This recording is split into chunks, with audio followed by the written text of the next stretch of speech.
A shocking crime turns a couple's world upside down. She saw blood coming from his ear, and she just started screaming. Oh, God, help me. Oh, God, help me. She loved him endlessly. I mean, the sun setting rose with Corey.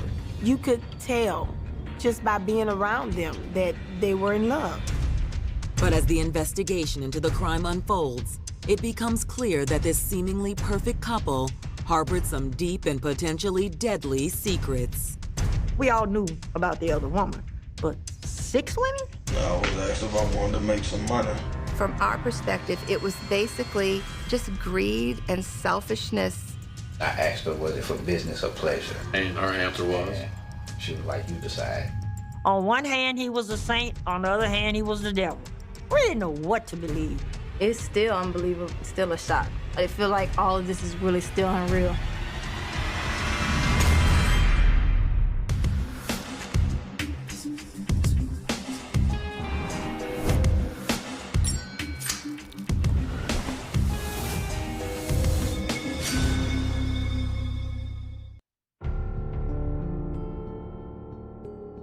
July 9th, 2010.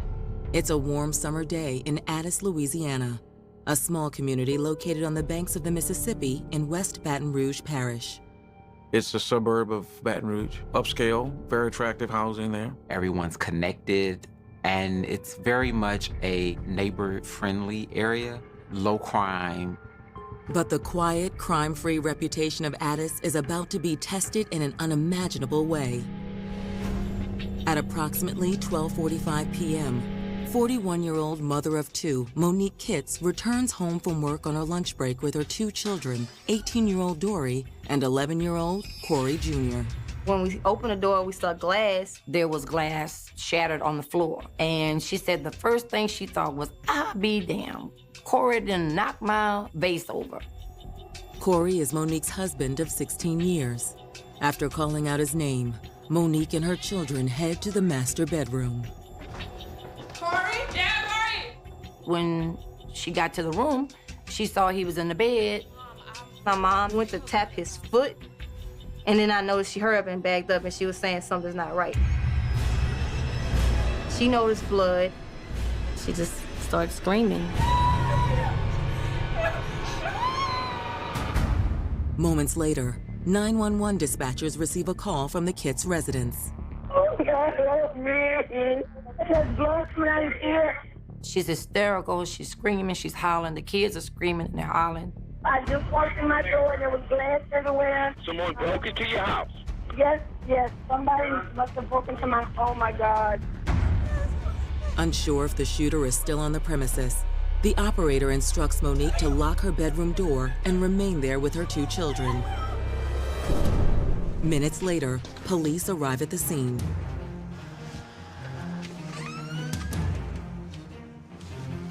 When we went through the door, guns were drawn. When you hear possible burglary in progress, you got to think, we got an armed suspect there? What are we looking at? Is it more than one? We slowly go through the whole residence. We each took an area. We wanted to make sure nobody was in there. Nothing was found. Children in the background, just like screaming and hollering. Maybe the person is still in the home or in the bedroom, because someone could still be there. Police department. When I first laid eyes upon Monique, Dory, and Corey Kitts Jr., they were up against the wall, facing the bed, and were screaming. It doesn't take long for investigators to realize precisely why Monique and her children are so upset. I noticed Corey Kitts on the bed, covered with blood. As I approached the body, I saw there was 3 bullet holes in his head. He was found killed and lying there in a pool of his own blood. As police begin clearing the crime scene, the Kitts family seems shell-shocked. For Monique and Corey Kitts, it's a horrific ending to what had been a seemingly all-American romance. Born in 1969, Monique Oubry grew up in an upper-middle-class home in Plaquemine, Louisiana. My mother has 5 children. All of us are spoiled, every last one. As you can probably imagine, Monique was spoiled also. She was just very well liked, and she got along with everybody. Monique's bright, vivacious personality made her a beloved classmate by the time she hit high school. She was always on the go, doing something. Like I said, she was always friendly, so she always had a lot of friends. After high school, Monique attended McNeese State University in nearby Lake Charles, where she majored in childhood education. She loves kids. She's always loved kids. She didn't want to teach at school. She wanted daycare. After college, Monique returned to Plaquemine to start working full-time at a supercenter. While retail wasn't Monique's dream job, the hard-working sales associate met another store employee who would change her life forever. His name was Corey Kitts. Miss Monique, how are you? I'm fine, Mr. Corey. How are you? I'm doing well. He would always come in the department where she was, clowning around, and they just became friends. Corey was a nice-looking guy. Like Monique, Corey grew up in Plaquemine and was also known for his outgoing personality. He had a big crush on her, and he was always doing sweet little things. He was so charismatic, and his personality and sense of humor actually won her over. It was like he swept her off her feet. Pretty soon, Monique and Corey were inseparable. She loved the ground he walked on. She loved Corey, and Corey loved Monique. That's how she felt about him. He was her world. You know, he was her heart. Within a few months, they moved in together. And not long after that, Monique broke some big news to her mother. I said, okay, what is it? Well, they had started staying together by this time. I'm gonna have a baby. I said, well, when you sleep with a man every night, those things happen. In November of 1991, Monique gave birth to their daughter, Dory. Soon after, the couple officially tied the knot. You could tell just by being around them that they were in love. Monique was very excited when she had Dory. She didn't really want to go back to work. He didn't want her to go back to work. And that's when their daycare business came about. With Corey's love and support, Monique's dream of running a daycare became a reality. And soon, business was booming. Within a month, she had so many kids, they didn't have anywhere to put them. She loved them. She was good to them. Monique's daycare business proved so successful that by 1999, she moved the daycare out of her home and into a new location in Plaquemine. However, that wasn't the only good news she and Corey received that year. Monique and Corey had a second child, a beautiful son they named Corey Jr.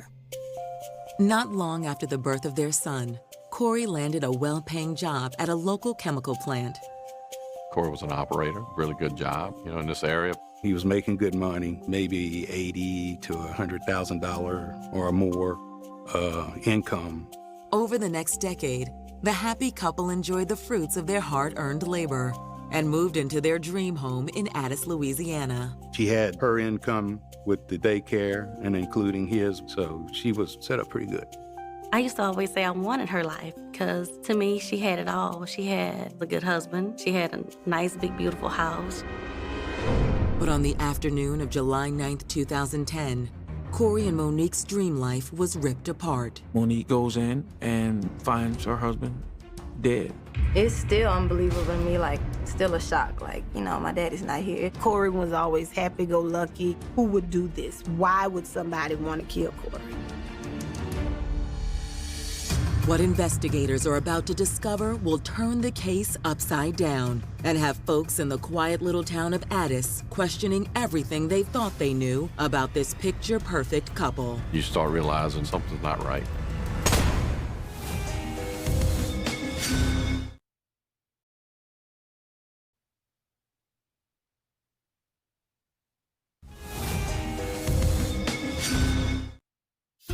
After 16 years of marriage, Monique Kitts and her husband Corey were living the good life in Addis, Louisiana. But at approximately 12:45 p.m. on July 9th, 2010, their life together was turned upside down. Monique Kitts and her children came back to the house, and they then walked into the bedroom, and that's where they found Corey laying in the bed. He was unresponsive. He had been shot. As police work to secure the scene and console Monique and her children, word of the shooting reaches their family. I said, what happened? What happened? Somebody just shot Corey.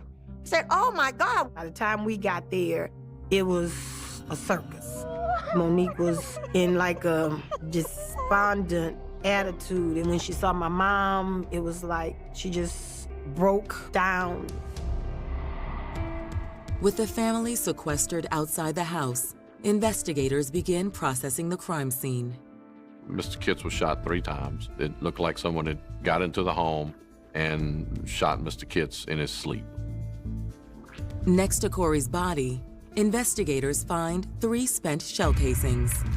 So what do you got? 3 .40 caliber casings. Given the condition of the Kitts' home, robbery seems a likely motive. Rest of the house pretty ransacked. Let's go check it out. The house had broken glass on the floor near the entrance door. And the furniture in the house, some of it was turned upside down. It looked like a break-in. But looks can be deceiving, especially once investigators conduct a more thorough search of the premises. It didn't take long to figure that there's no signs of forced entry, so now we got a problem. Nothing was stolen. They had money, they had a weapon, they had computers, they had flat-screen TV, a number of things that were never touched. It appeared to be very much a staged scene. The point of it was not to commit a robbery, but to go in and kill a man. But why Corey Kitts? That afternoon, investigators begin questioning Corey's grieving spouse, Monique.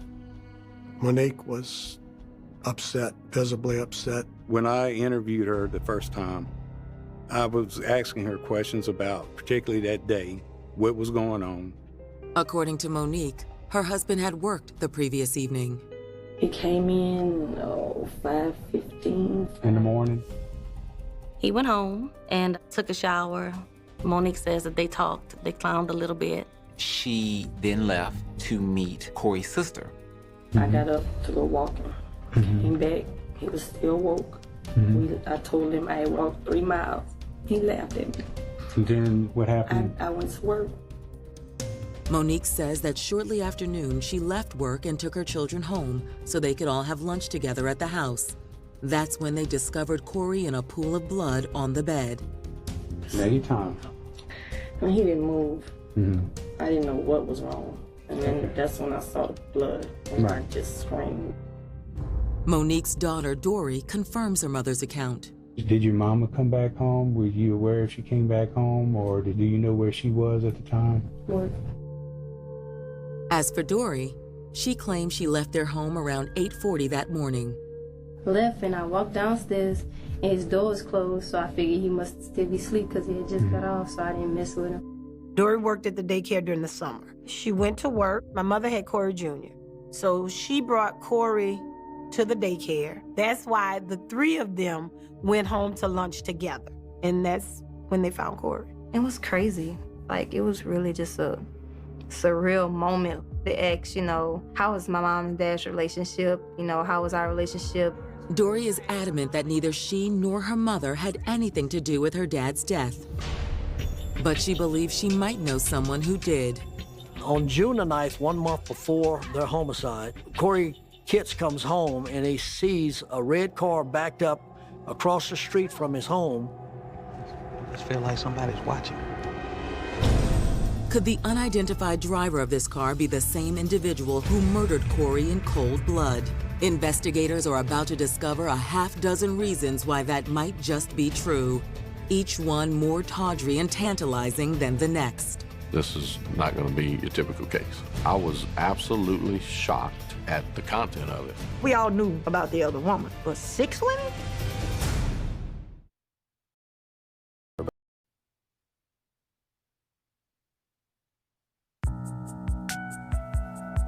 Just hours after the shooting death of 40-year-old Corey Kitts, police in Addis, Louisiana have learned a startling piece of information from Corey's daughter.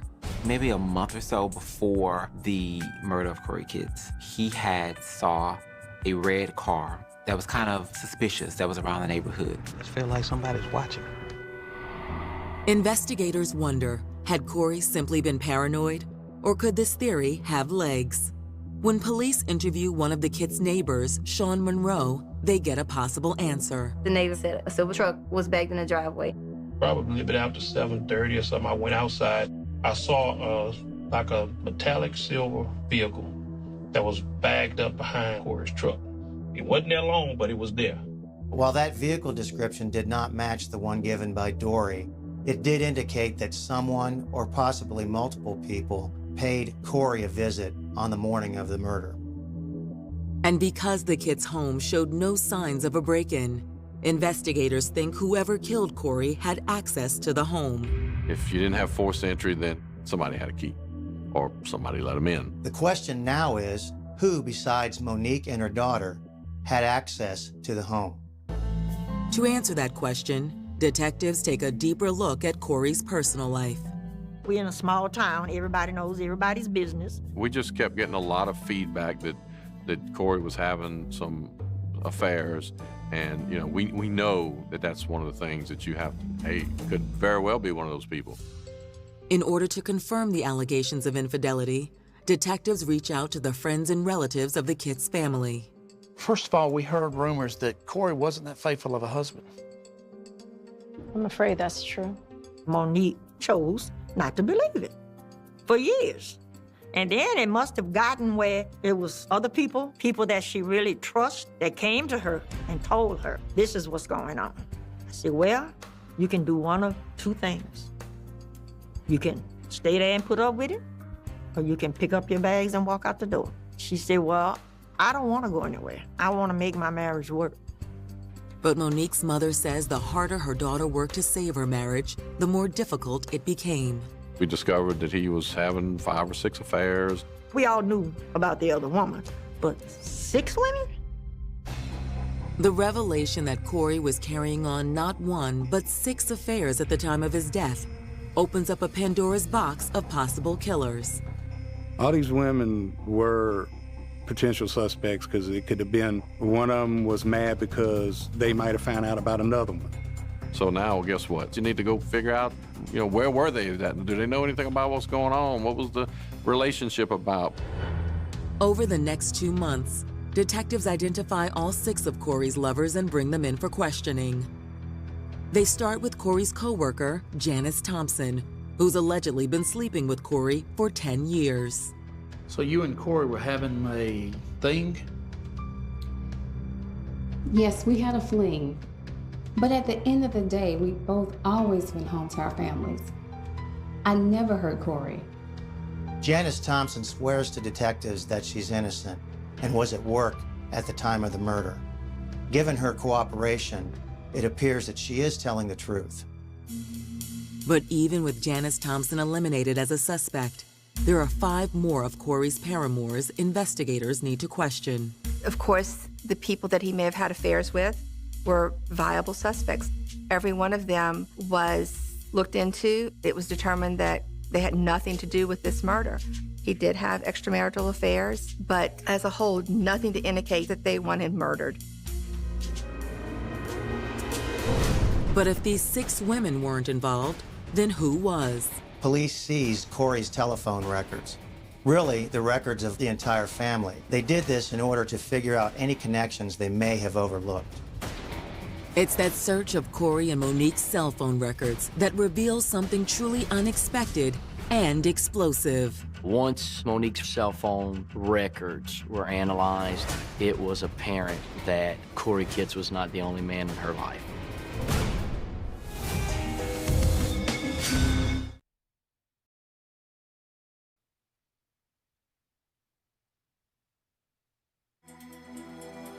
The slaying of 40-year-old Corey Kitts inside his home 2 months prior has residents in Addis, Louisiana on edge, and local investigators scrambling for answers. The investigation revealed that Corey was actively having relationships with 6 different women. Through the cell records, we were able to determine that they were not anywhere in the vicinity of the time of the homicide. But when police expand their phone record search to include Corey and his immediate family, 2 calls jump out at them. Like, man, something's really weird in the phone records of Monique. On the day of the homicide, Monique Kitts was talking with Carl Michael and David Ray Johnson. Who were Carl Michael and David Ray Johnson, and what was their connection to Monique? To answer that question, investigators again circle back to Corey and Monique's extended family. She met a young man who delivered milk to the daycare. His name was David Johnson. He came to the daycare. We had about 4 or 5 different milkmen, and he was the friendliest. He was the most helpful. Hello, how are you? I got your milk for you. You doing all right today? Those close to Monique suspected that the handsome and charming David Ray Johnson might have been delivering her more than just fresh milk. He definitely came off as someone who was very confident about his ability to get women. You know, maybe he was a charmer. Call you later. Oh, okay. Good to see you. Okay. I asked her one day, is something going on between you and David? Oh, my God. That was her favorite word. Oh, my God, Mama. Why would you ask me something like that? I said, I have my reasons. For investigators, rumors of an affair between Monique and David Johnson are reason enough to haul the handsome milkman in for questioning. David Ray Johnson being this woman's man, I could see him thinking that since she wasn't gonna leave her husband, and he'd had this affair, it seemed to me he certainly had a motive. Under questioning, David says he first met Monique in 2006. She was the owner. She was the one who paid me. I met her like that. David says he and Monique maintained a strictly professional relationship. That is until a few months later, when Monique approached him after one of his deliveries. We kind of exchanged numbers, and I asked her, was it for business or pleasure? And her answer was? And she was like, you decide. I believe that's what she was longing for at the time, and that moved into a sexual relationship. She rented and leased an apartment for him so he'd have somewhere to stay, and allegedly so they would have some place to meet up and carry on their affair. She was texting, she was calling, she paid bills for David Ray Johnson during the course of their relationship, gave him money. She was having an affair with him, but she was helping him out, and she had the financial means to do so. I could see him thinking that if Corey was out of the way, he could get more out of her. He had a motive. But according to David Johnson, that simply wasn't the case. David admits he had talked to Monique the morning of the shooting, but claimed they had stopped seeing each other a few months before. He also claimed he was delivering milk the morning of the shooting. When did you find out that Corey Kitts was dead? When I ended my route. We knew David could not have possibly murdered Corey. We know where he was the entire time of the homicide. And while police decide to keep David Johnson on their radar, they shift their focus to the other man Monique appears to have called the morning of the murder, a man named Carl Michael Howard. The interesting thing here is that Monique didn't just call Carl Howard once or twice. In fact, they exchanged over 700 telephone calls in the months leading up to the day of the murder. David Ray Johnson and Carl Michael Howard were best friends. Monique had been doing David's taxes, and Carl Michael needed someone to do his taxes for him. And David introduced the two of them. Like David and Monique, Carl hailed from Baton Rouge, though he now called Atlanta, Georgia home. He was a technician at a cell phone company.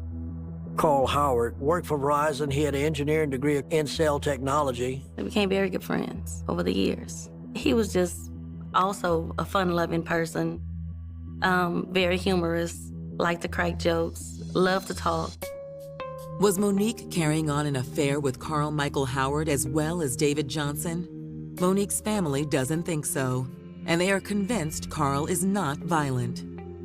And if you be around him and you talk to him, he is so nice.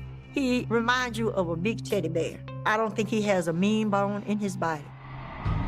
While Monique's family doesn't believe Carl had anything to do with Corey's death, investigators spot a red flag. Carl Howard made 4 trips to Louisiana from Atlanta, which we were able to track. He comes in April, then the very end of March, the 1st of April. He comes in June, he comes in July. In fact, phone records indicate Carl Michael Howard was in Baton Rouge on the day of the murder. Every time he would come, he would contact David Ray Johnson. He would contact Monique on every one of these trips. So they decide to bring Carl in for questioning, and they get right to the point. Did y'all have any kind of intimate affair, you and her? Shoot me straight, I mean, you know, if you did, you did. Was that your little buddy? Not at all. Did you speak with Monique the day of the murder? Yeah, early that morning. What did y'all talk about? Nothing, just usual chit-chat. We know he was in Baton Rouge. He did not deny that, but he said he was with his sister. They went to her house that morning, and he was out with her that whole day shopping, for cakes for the birthday party for her daughter.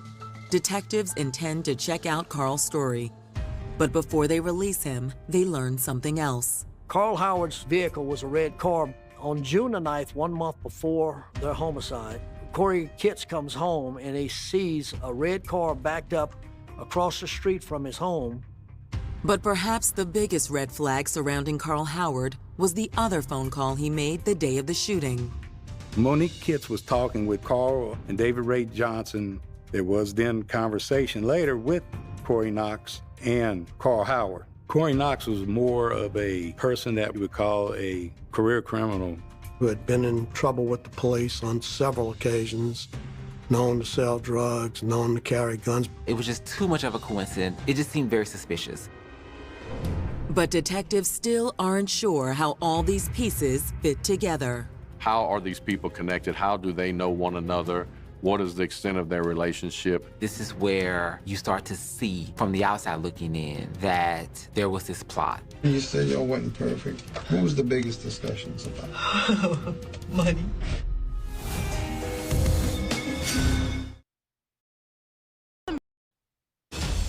The investigation into the murder of 40-year-old Corey Kitts has unearthed a string of extramarital affairs of both Corey and his wife, Monique.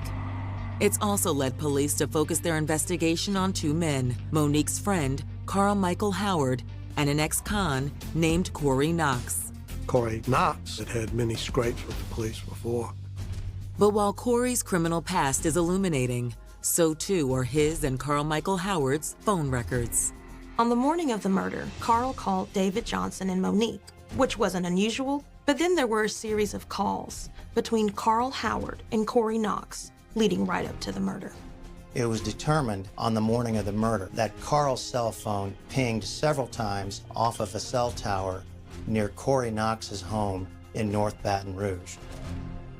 But in the hours after that flurry of calls, both Carl Howard and Corey Knox's cell phones went suspiciously cold.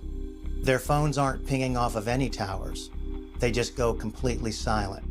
Their phone is blacked out. And then what's going on during that period? There's a murder. That's just too much of a coincidence. Despite detective suspicions, there's still the question of Carl Howard's alibi. He stated that he hadn't been with family the whole day. But when investigators speak to Carl's sister, she tells them a different story. She told us, I don't lie.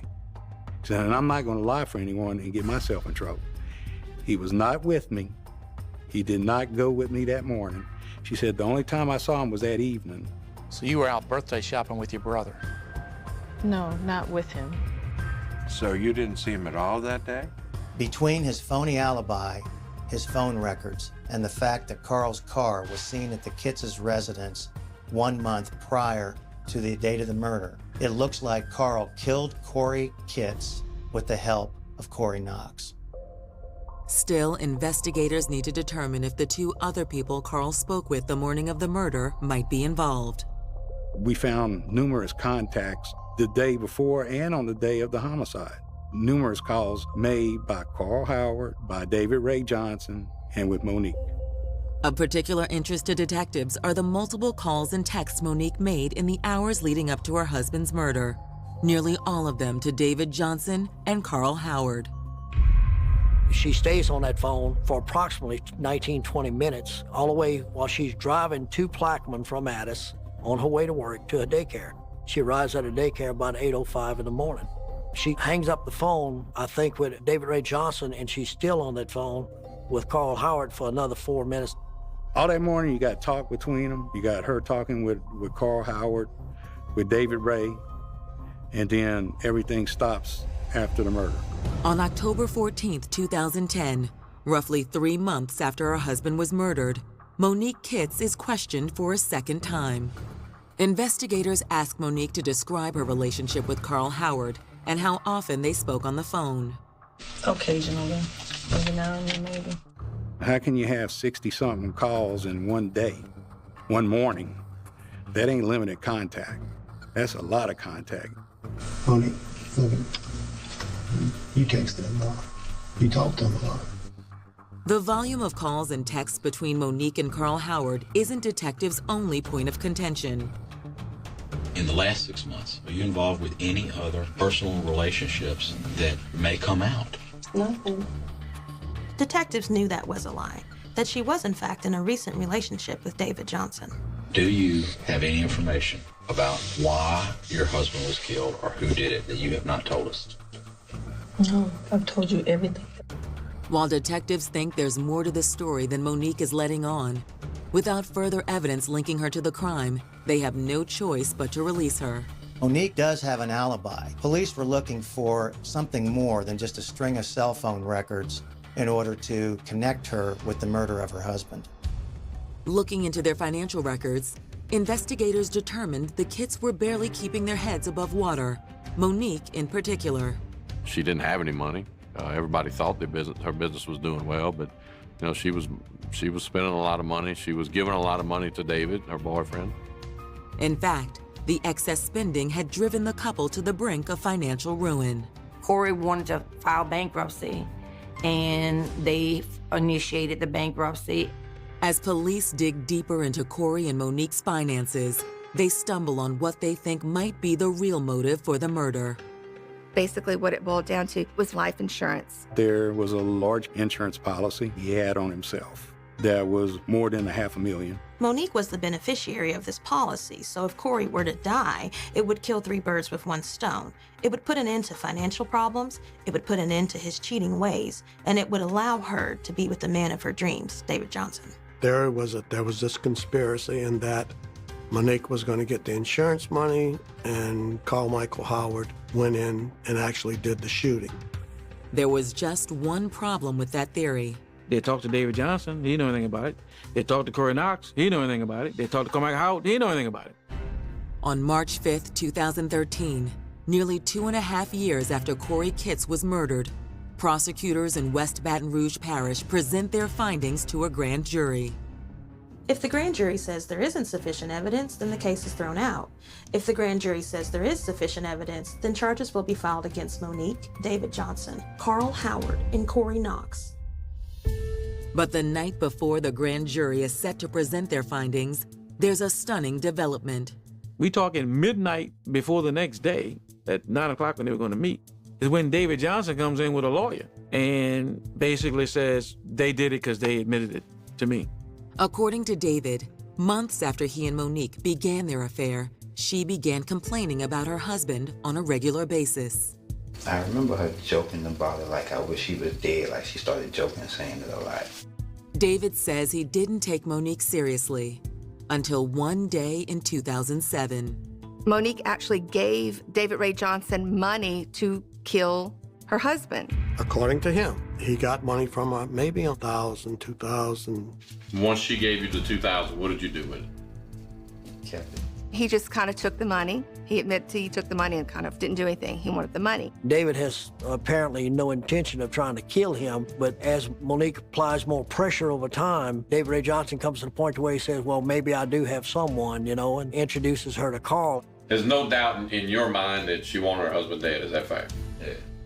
According to David, Carl told him the hit on Corey wouldn't come cheap. Ultimately, he and Monique agreed on a price. He said it was over $100,000.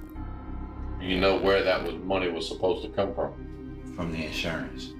Carl Michael supposedly got Corey Knox, his long-term friend, to drive him from North Baton Rouge to the town of Addis where the Kitts lived.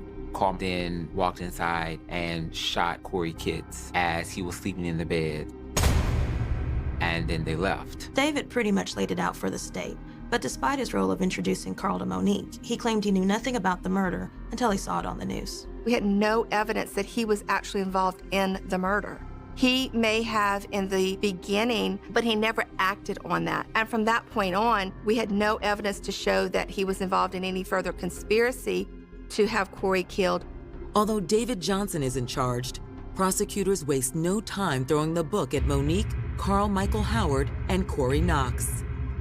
On March 14th, 2013, the trio was formally indicted for Corey Kitts' murder. When they came back in and they started reading, I knew what they were going to say. And I started screaming, "Not my child. God, not my child." I was just numb because I knew I had to have been dreaming. This couldn't have been real. I think I was just so hurt and shocked. As the case heads to trial, it begins to drive a wedge between Corey and Monique's families. It was so emotional. You had family members that are now enemies that don't speak. The tension was very thick.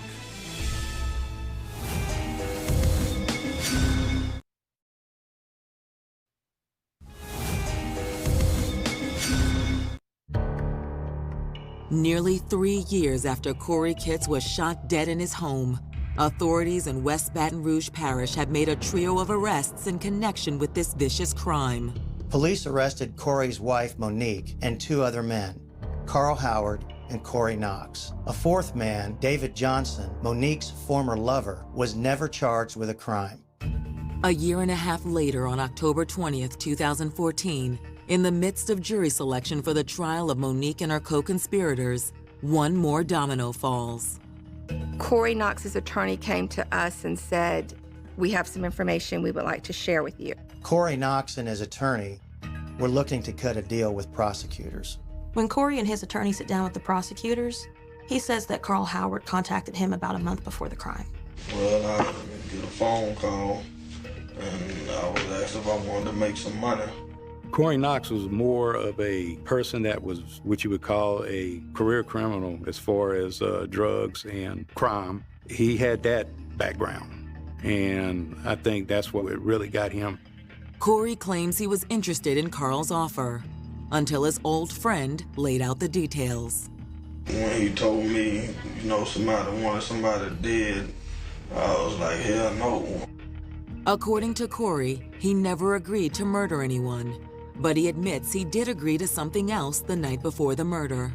He asked me if I could get somebody a vehicle because his car was running hot and all of that. So Corey agrees to borrow his mother's car, and the next morning they meet at a fast food restaurant. Corey claims they drove to a house in West Baton Rouge. That car was a silver Dodge Durango, which matched the description of the vehicle seen in front of the Kitts home on the day of the murder. Corey Knox said that they turned off their cell phones, which corroborated our cell phone records because we have a period of time where there's no cell activity whatsoever. Corey says after they arrived at the Kitts residence, Carl Howard exited the vehicle and entered the home through the back door. A few minutes later, he returned. Corey Knox said Carl Howard walks out, has like a bank envelope of $100 bills, takes a few off, hands it to Corey, and then he leaves. Despite the dubious timing of Corey Knox's statement, ultimately prosecutors choose to accept it at face value. Corey Knox didn't really have a dog in the hunt. He's just a dumb friend. The prosecution offered Corey Knox accessory after the fact in exchange for his testimony, which when you take into account his time served, he would go free after the trial. Following this 11th hour deal, Monique Kitts and Carl Howard's trial gets underway on October 27, 2014. The state's position was that Monique Kitts and Carl Howard had Corey killed for the money.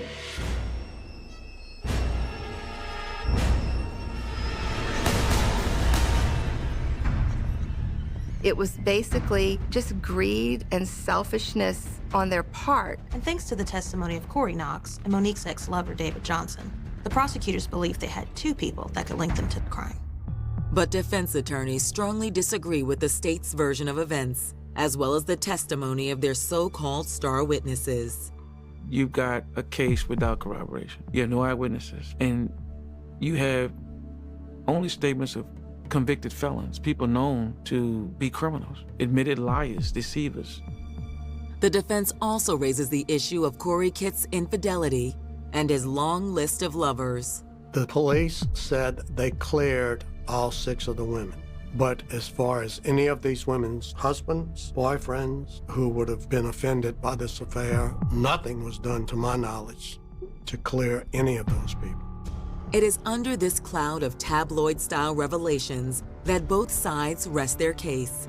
As the jury retires to deliberate, nobody is sure which way the case will go. The process was probably 6 hours when the jury would return the verdict. Monique Kitts, she was charged with principal to second-degree murder and conspiracy to commit second-degree murder. Same with Carl Howard. The jury came back unanimously guilty on all charges. Both defendants were sentenced to life. For the investigators who spent over 4 long years on this case, the verdict feels like vindication. You can absolutely look at Monique Kitts and with a clean conscience say she's the mastermind. I mean, there is no murder of Corey Kitts without Monique. But for Monique and her supporters, the verdict is nearly impossible to fathom. Total shock. Couldn't move, couldn't talk, couldn't do nothing. Just total shock. My mother did not mastermind. My mother did not do anything, have anything to do with the murder of my father. While both sides remain as steadfast today as they did in 2014, there's no denying who paid the ultimate price in this story of betrayal, lovers, and lies. Corey Kitts did not deserve to die, plain and simple.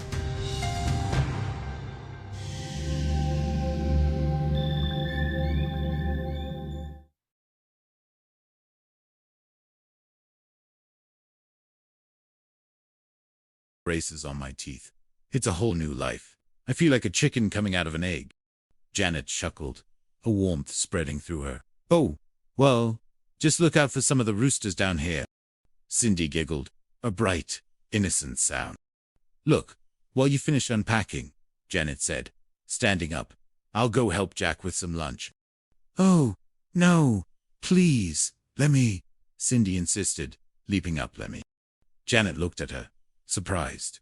Sure, anytime, as long as I'm going to be living here, I want to be helpful. Janet smiled. Cindy was a handful, but she was also genuinely sweet, and her desire to contribute was endearing. Okay, come on. As they walked into the kitchen, they found Jack wrestling with a stubborn can opener. Oh, he said, looking up, surprised. I thought you might need some help. Oh, I do, Janet exclaimed, watching him struggle. Suddenly, a knock at the door, followed by Mr. Furley's familiar voice. No, no, no, no, no, no, no, no. I guess you know why I'm here. Jack groaned. You want to play tennis? I want the rent, Mr. Furley declared, stepping into the apartment, looking even more disheveled than usual. He was clutching a tennis racket. I tripped over this darn thing on my way up here. Cindy's eyes lit up. Oh, you nice man. You found my racket for me. Mr. Furley stared at her. Found it. I almost broke my foot on it. Oh, I'm sorry, Cindy said, genuinely remorseful. Who's this? She asked Janet. Oh, I'm sorry, Mr. Furley. This is Cindy, Chrissy's cousin. Janet introduced, her voice carefully neutral. This is our landlord, Mr. Furley. She's going to be living with us for a while, Jack added, trying to sound casual. Mr. Furley's eyes narrowed. Nice to meet you. Well, as long as she can pay her share of the rent. Oh, I can, Cindy assured him, her face beaming. Good! Just as soon as I get my first paycheck in 2 weeks. Mr. Furley's jaw dropped. In 2 weeks? Oh no, that's not good enough. I need it right now. Cindy tilted her head, studying him with an intensity that seemed to disarm him. My, you're a Taurus, aren't you? Mr. Furley blinked. A what? You were born in May, right? Cindy pressed her gaze unwavering. How'd you know that? Mr. Furley stammered, clearly taken aback. Oh, I can spot a Taurus anywhere, Cindy declared, her voice filled with a mysterious certainty. Those piercing eyes, that firm jaw, that confident swagger of a born leader, that magnetism that women find so irresistible. Mr. Furley, who usually preened under any form of flattery, actually puffed out his chest a little, a faint blush creeping up his neck. He looked from Cindy to Jack and Janet, a smug expression on his face. Oh, she's good. She hasn't missed a thing. Jack and Janet exchanged a look, trying to suppress their laughter. Cindy, it seemed, had a unique talent for charming even the most obstinate of landlords.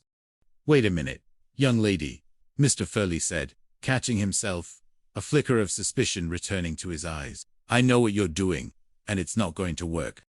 Cindy's face fell slightly. I knew it. Can't put anything over on a Taurus. You're darn right, you can't, Mr. Furley declared, regaining his bluster. And if you don't come up with that money in 2 weeks, out you go. Sir, he pointed a finger at her. And you can take your 2 friends here with you. Maybe you kids will learn not to mess with a Taurus. He turned on his heel and stomped out, leaving the tennis racket leaning against the doorframe. Jack, Janet, and Cindy stood in silence for a moment.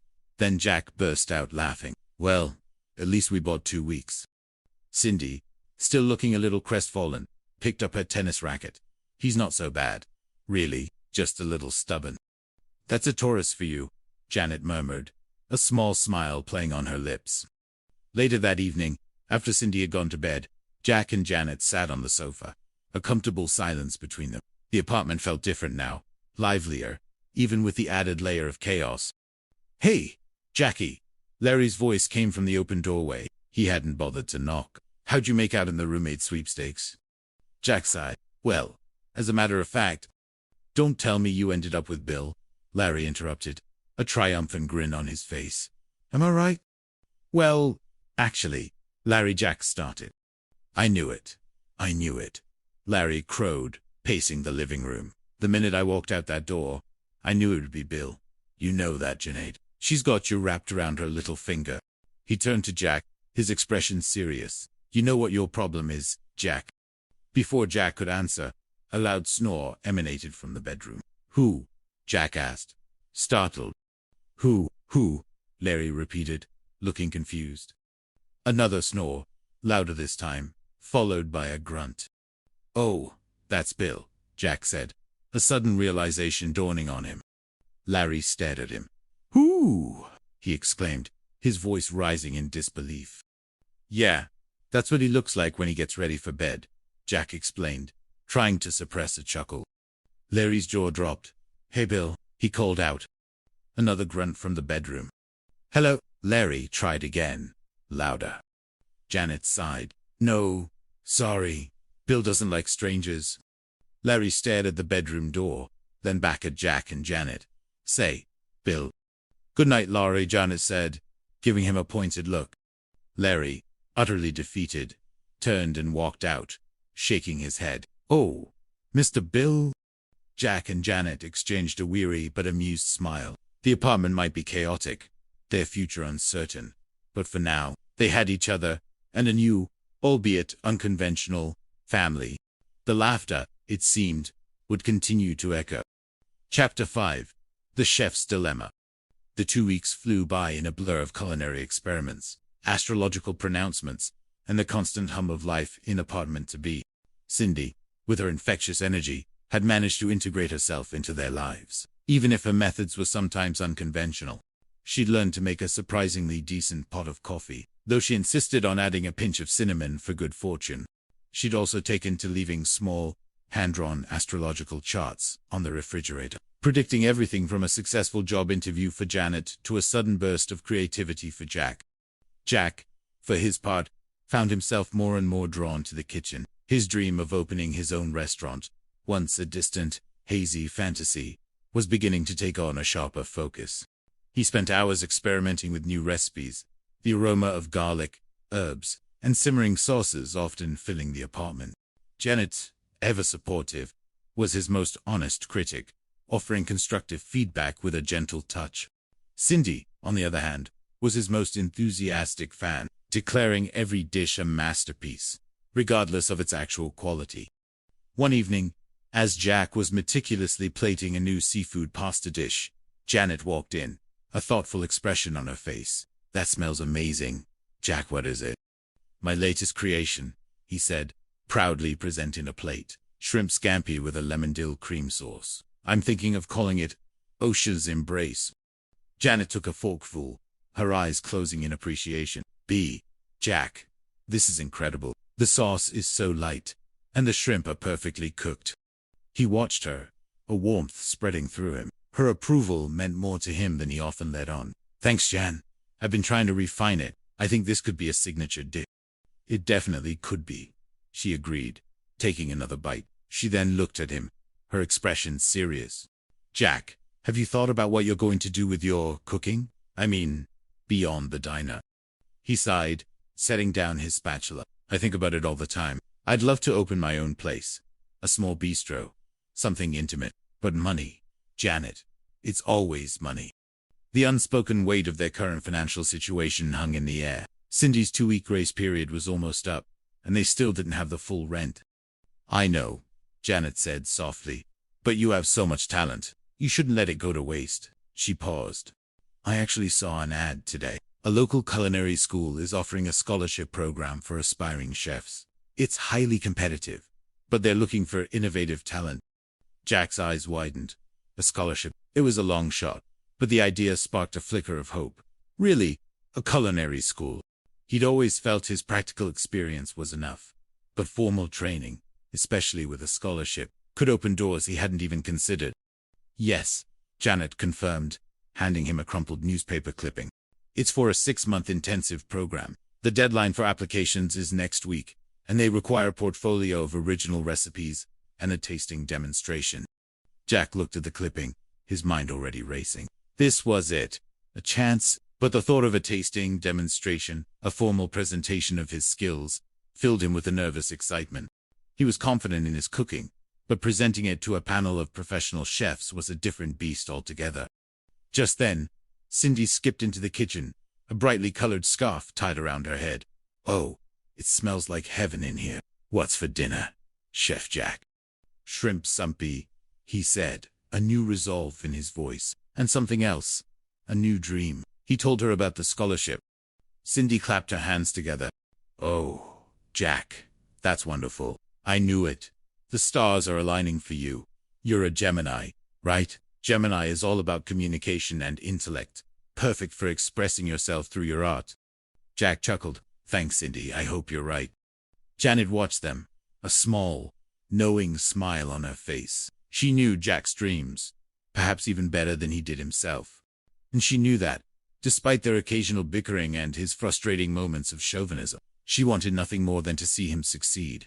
And perhaps, just perhaps, she wanted to be there with him when he did. The next few days were a flurry of activity. Jack immersed himself in creating new recipes, experimenting with flavors and textures. The kitchen became his sanctuary, a place where he could lose himself in his passion. Janet helped him organize his portfolio, offering practical advice and moral support. Cindy, meanwhile, acted as their enthusiastic cheerleader, offering astrological predictions of success and occasionally taste testing with gusto. The deadline for the rent loomed large, a constant reminder of their precarious situation. Mr. Furley made daily visits, each one more anxious than the last. Cindy's charm offensive continued, but even her flattery was starting to wear thin on the landlord. Look, kids, I appreciate the astrological insights, Mr. Furley said one afternoon, nervously adjusting his fedora. But Bart is threatening to send the movers first thing Monday morning. I need the rent, or you're out.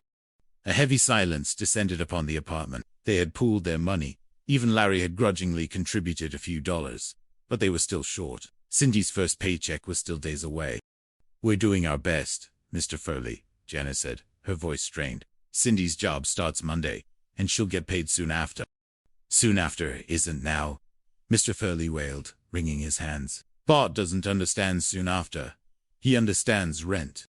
Jack, seeing Janet's distress, stepped forward. Mr. Furley, we just need a little more time. I'm applying for a culinary scholarship, and if I get it, that could help us with the rents in the long run. Mr. Furley scoffed. A culinary scholarship? What's that going to do for me now? Is it edible? Can I pay Bart with a... Cindy, sensing the tension, stepped in. Mr. Furley, you're a Taurus, right? Taurus is a sign of stability and patience. You're strong. You're resilient. You understand that sometimes good things take time to grow. Like a beautiful garden. Mr. Furley's shoulders relaxed slightly. He looked at Cindy, then at Jack and Janet. A garden, huh? Well, I do like a good petunia, he sighed. All right, I'll talk to Bart. But no promises. This is it, kids. One more day, and no more talk of zodiac signs. Young lady, he glared at Cindy, then... Though, those petunias do sound nice. He left, muttering about petunias and stubborn brothers. Jack and Janet looked at Cindy, then at each other. One more day. The pressure was immense. Well, Cindy said brightly, At least he didn't evict us immediately. See, tourists can be reasoned with. Jack just shook his head, a mix of gratitude and exasperation. Thanks, Cindy. You really are something. That night, Jack couldn't sleep. The scholarship application weighed heavily on his mind, but even more so, the thought of losing their home.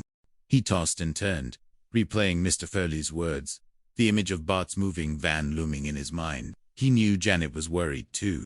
He could hear her restless movements in her own bed, separated from his by a thin wall.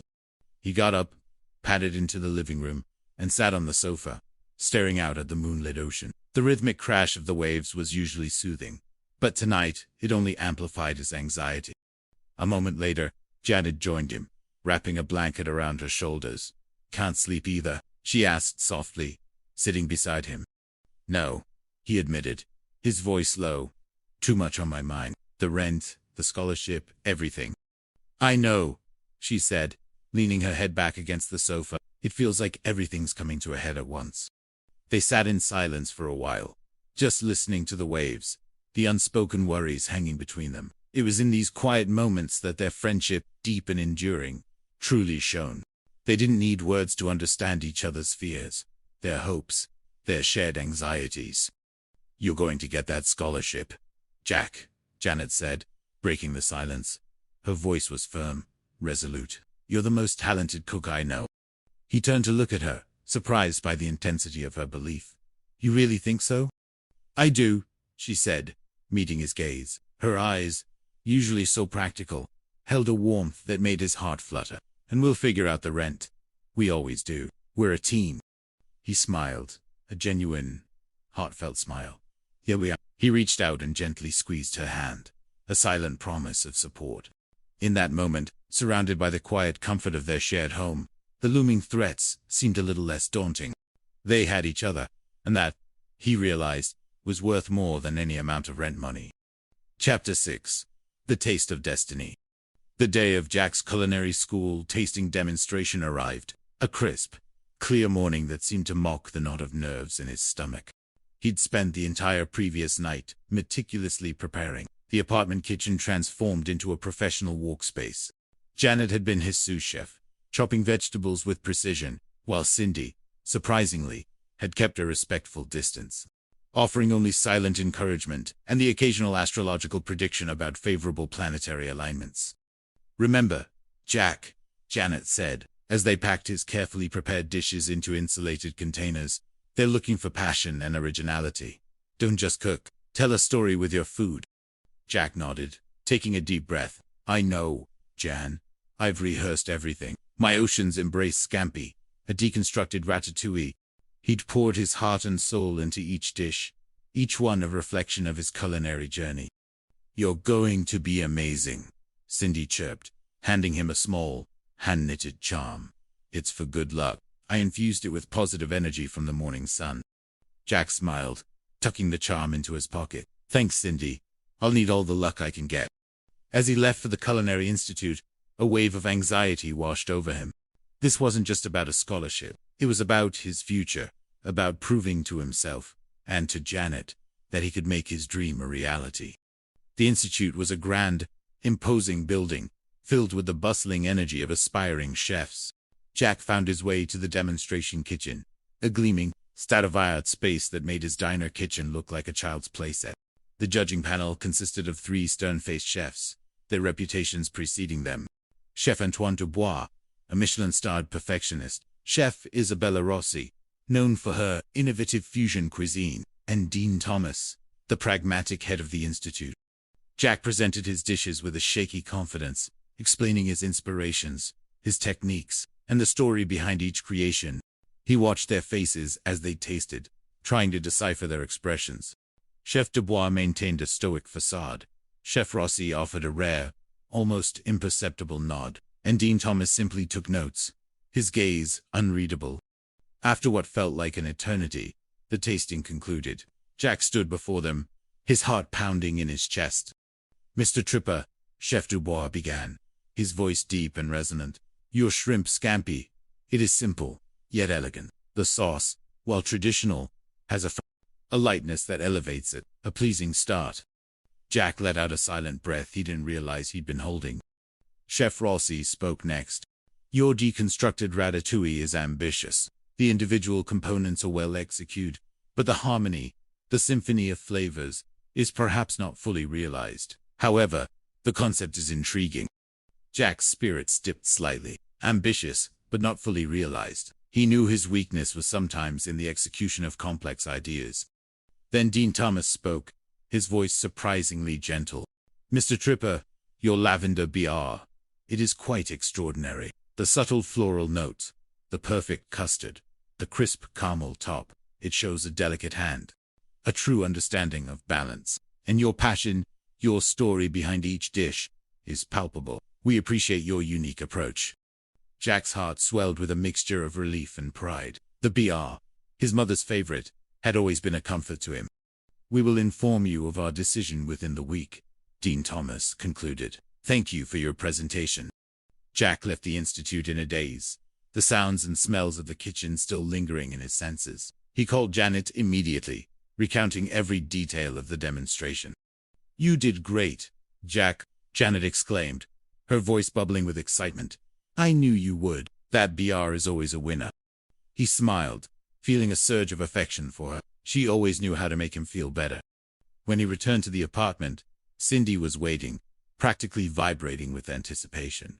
So, what did they say? Did the stars align? Jack recounted the feedback, trying to manage his expectations. It could go either way, Cindy, but at least they liked the BR. Cindy clapped her hands. Of course. BR is a dessert of transformation, of fire and sweetness. It's a sign, Jack. You're going to get it. Despite his lingering anxiety, Jack felt a glimmer of hope. Cindy's unwavering belief, Janet's quiet support. It was a powerful combination. The next few days were excruciating. The rent deadline was now just hours away, and the scholarship decision remained elusive. Mr. Furley was a nervous wreck, practically camping out in their hallway, making increasingly desperate pleas. Kit Bart's on his way, he wailed one evening, his face ashen. He said he's not leaving until he gets the rent or the apartment. Jack, Janet, and Cindy exchanged a horrified look. This was it. The end. Just then, the phone rang. Janet, her hands trembling, picked it up. Hello? She listened, her eyes widening, a slow smile spreading across her face. Yes, this is Janet Woodrow. My goodness. Really? That's wonderful. She covered the receiver and whispered excitedly to Jack. It's the Culinary Institute. Jack rushed over, his heart leaping into his throat. Janet held the phone out to him. They want to speak to you. He took the phone, his voice barely a whisper. This is Jack Tripper. He listened, his eyes fixed on Janet, then Cindy, then Mr. Furley, who was now holding his breath. A slow, triumphant grin spread across Jack's face. Yes, I accept. Thank you so much. He hung up the phone, his face radiant. I got it! I got the scholarship. Janet screamed with delight, throwing her arms around him. Cindy began to jump up and down, chanting, the stars, I told you. Even Mr. Furley, momentarily forgetting his woes, let out a cheer. That's wonderful. That's absolutely wonderful. But the celebration was short-lived. Mr. Furley's face fell. But the rent, kids, what about the rent? Jack's smile faltered. The scholarship covered tuition, not immediate living expenses. Just then, a loud, insistent knock rattled the door. Bart Furley. Oh, no, Mr. Furley, he's here. Jack and Janet exchanged a desperate glance. They had bought time, but not enough. Suddenly, Cindy, her eyes sparkling, stepped forward. I have an idea. She turned to Mr. Furley. Mr. Furley, you said you needed the rent now, right? Yes, now, he insisted, practically high. And you said you liked petunias? Cindy continued, a mischievous glint in her eye. What if you had a whole garden of them? Mr. Furley stared at her, utterly confused. A garden of petunias? What are you talking about, young lady? I'm talking about a contract, Mr. Furley, Cindy said, her voice surprisingly firm.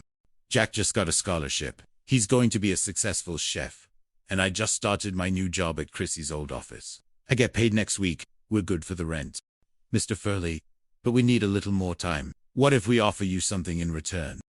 Jack and Janet looked at her, then at each other, utterly bewildered. What was she planning? Something in return, Mr. Furley repeated, his brow furrowed. Yes, Cindy beamed. A culinary experience. Jack can cook a special meal for you and your brother, Bart. A 5-course meal, right here in the apartment. As a token of our gratitude and a promise of future payments. And in return, you give us 1 more week. Just one. Mr. Furley looked from Cindy to Jack, then to Janet. He considered it, his eyes darting between the promise of a free gourmet meal and the stern reality of Bart's looming presence. A 5-course meal, he mused, his stomach rumbling at the thought. For me and Bart? Yes, Cindy insisted, and I'll even do your horoscope for the next year, free of charge. Mr. Furley's eyes widened. A free gourmet meal and a year's worth of astrological predictions. It was an offer too good for a tourist to refuse. All right, kids, he said, a slow smile spreading across his face. 1 more week. But that meal better be good. Bart's a tough critic. He opened the door to confront his brother, a newfound spring in his step. Jack, Janet, and Cindy watched him go, then turned to each other, a mixture of relief and disbelief on their faces. A 5-course meal, Jack whispered, still reeling from the scholarship news and the sudden reprieve. Cindy, you're a genius. Cindy beamed. See, the stars always provide. Janet just shook her head, a soft smile on her face. Their lives were still chaotic, still uncertain, but for the first time in a long time, the future felt a little brighter. And as she looked at Jack, her heart swelled with a quiet pride. He was finally on his way to achieving his dream. And she was right there beside him, ready to navigate whatever delicious chaos came next. The taste of destiny, it seemed, was sweet indeed. Chapter 7. The following week was a whirlwind of planning and preparation. Jack, energized by the scholarship news and the culinary challenge, threw himself into crafting a menu that would impress even Bart Furley, the notoriously difficult brother. Janet, with her meticulous organizational skills, became the event planner, coordinating everything from the table settings to the timing of each course. Cindy, true to her word, took on the role of astrological consultant and enthusiastic assistant, though her attempts at decorating often had to be subtly reined in by Janet. Okay, so for the appetizer, Jack announced one evening, sketching furiously in his notebook, we'll start with seared scallops with a passion fruit vinegar. Light, elegant, and unexpected. Ooh, passion fruit! Cindy exclaimed, her eyes wide. That's very Venusian, Jack. It will open their hearts to your culinary genius. Janet, meanwhile, was mentally calculating the cost of scallops. Just make sure they're fresh, Jack, and don't go overboard with the portions. We want them to anticipate the next course, not feel stuffed after the first. For the soup, Jack continued, ignoring Cindy's astrological interjections, a delicate, wild mushroom, infused with thyme and a hint of truffle oil. Truffle oil, Cindy gasped. That's very earthy, very Taurus. Mr. Furley will love it. Janet made a note. Check for truffle oil availability. The main course was Jack's D, a pan-seared duck breast with a cherry port reduction, served with roasted asparagus and a sweet potato gravy. It's classic, but with a modern twist, he explained, his eyes gleaming with excitement. Duck, Cindy shrieked. That's a bird of flight, of freedom. It symbolizes your soaring career, Jack. Janet just sighed, then smiled. It sounds delicious, Jack. Just make sure the skin is perfectly crispy. For dessert, of course, was the lavender BR that had won him the scholarship, a comforting and elegant finish to the meal. The day of the dinner arrived with a mixture of anticipation and dread. The apartment was transformed. Janet had borrowed a crisp white tablecloth, polished their meager collection of silverware, and arranged a simple but elegant centerpiece. Jack, dressed in his cleanest chef's jacket, moved with a focused intensity, orchestrating the kitchen with the precision of a seasoned professional. Cindy, after a brief attempt to decorate the table with a collection of seashells and glitter, had been tasked with greeting the guests and, more importantly, keeping Bart Furley distracted. At precisely 7 o'clock, a heavy knock rattled the door. Mr. Furley, looking unusually dapper in a press suit, stood with his brother, Bart. Bart was a formidable man, broad-shouldered and stern-faced, with an air of no-nonsense authority. He looked around the apartment with a critical eye, his expression unreadable. "Welcome, welcome," Cindy chirped, stepping forward with her most charming smile. "Mr. Bart Furley, it's an honor to have you. I'm Cindy, Chrissy's cousin, and I've heard so much about your discerning palate." Bart raised an eyebrow, a hint of a smirk playing on his lips. "Discerning, is it? Well, we'll see about that." Mr. Furley, meanwhile, looked terrified. "Bart, remember what I told you. These are good kids." "Good evening, gentlemen," Janet said, stepping forward, her composure impeccable. "We're so delighted to have you. Please, make yourselves comfortable." She led them to the small dining table, which now looked surprisingly elegant. Jack emerged from the kitchen, a tray of appetizers in hand. "Welcome, Mr. Furley. I hope you enjoy the first course, seared scallops with passion fruit vinegar." Bart took a bite, chewed slowly, then nodded. Interesting. The scallops are tender, and the fruit cuts through the richness nicely. A good start." Jack let out a silent sigh of relief. Bart was a tough critic, but he seemed to approve. The dinner progressed smoothly. Each course was meticulously prepared and presented, Jack's passion evident in every detail. Janet, ever the graceful hostess, ensured their glasses were filled and the conversation flowed. Cindy, meanwhile, regaled Bart with astrological predictions, much to his amusement and Mr. Furley's growing discomfort. "You know, Mr. Bart Furley," Cindy declared during the main course, "you're a very strong, grounded individual, a true earth sign, perhaps even a Capricorn. Capricorns appreciate tradition, but they also value innovation, just like this duck, which is both classic and wonderfully creative." Bart actually chuckled, a deep, rumbling sound. "A Capricorn, eh? Well, I suppose there are worse things to be." He took another bite of duck, savoring the flavors. "This duck is excellent, young man. Perfectly cooked. The sauce is exceptional." Jack beamed. This was it. He was winning them over. By the time the lavender BR was served, even Bart Furley seemed to have softened. He savored the dessert, his expression thoughtful. "This BR, it reminds me of my mother's. A true comfort." Jack felt a surge of emotion.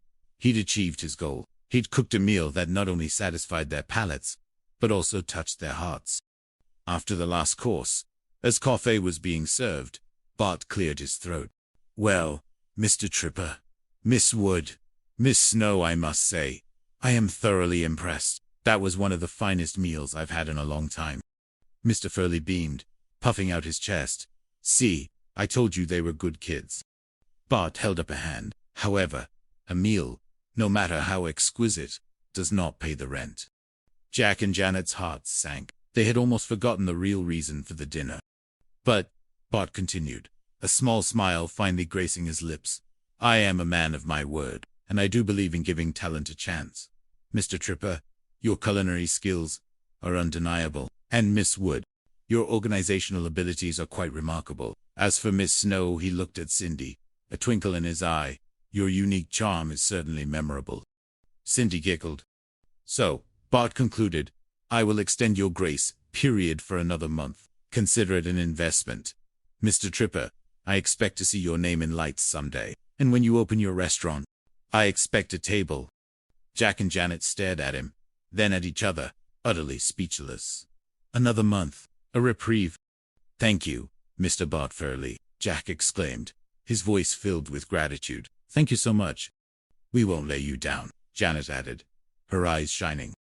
Cindy clapped her hands. "See, Mr. Bart Furley, the stars were right. You are a man of great foresight and generosity." Bart just chuckled, rising from the table. "Good night, kids, and Mr. Tripper, don't forget that table." He shook Jack's hand, a firm, approving grip. As the Furley brothers left, the apartment erupted in cheers. Jack, Janet, and Cindy hugged, laughing with relief and exhilaration. "We did it!" Janet exclaimed, her eyes sparkling. "We actually did it." "I told you the stars were aligning," Cindy insisted, doing a little celebratory dance. Jack, still buzzing from the evening's success, looked at Janet. "We did, Jan. But I couldn't have done it without you. You organized everything. You kept me sane." Janet smiled. a soft blush coloring her cheeks. And you cooked like a dream, Jack. You really are a talented chef. Their eyes met, a comfortable, familiar warmth passing between them. The culinary challenge had not only secured their home for another month, but it also brought them closer, reaffirming their partnership, both in and out of the kitchen. As Jack looked at Janet, he realized that while the scholarship was a step towards his dream, having her by his side was the true ingredient for a fulfilling life. The taste of destiny, he thought, was even sweeter when shared. Chapter 8. The Whisper of a Secret. With the immediate threat of eviction averted, a new rhythm settled into apartment to be. Jack immersed himself in his culinary studies, balancing his classes at the institute with his part-time job at the diner. Janet, ever the pragmatic one, found a new sense of purpose in her work as a floral designer, her artistic eye-finding expression in vibrant arrangements. Cindy, now a regular fixture at Chrissy's old office, proved to be a surprisingly efficient, if sometimes overly enthusiastic, secretary, her astrological insights often amusing her colleagues. Life, while still far from mundane, felt more stable. The constant financial anxiety had lessened, replaced by a quiet determination to build their futures. And in this newfound stability, the subtle undercurrent of emotion between Jack and Janet began to surface, a gentle whisper that grew louder with each passing day. They spent more time together, studying in the evenings, sharing meals, discussing their dreams and fears. Jack found himself confiding in Janet more than anyone else, sharing his triumphs and his frustrations from culinary school. She, in turn, sought his advice on her floral designs, trusting his artistic eye. Their bickering, once a constant feature of their dynamic, softened into playful banter, tinged with an unspoken affection. One afternoon, Jack returned from the Culinary Institute, feeling particularly inspired.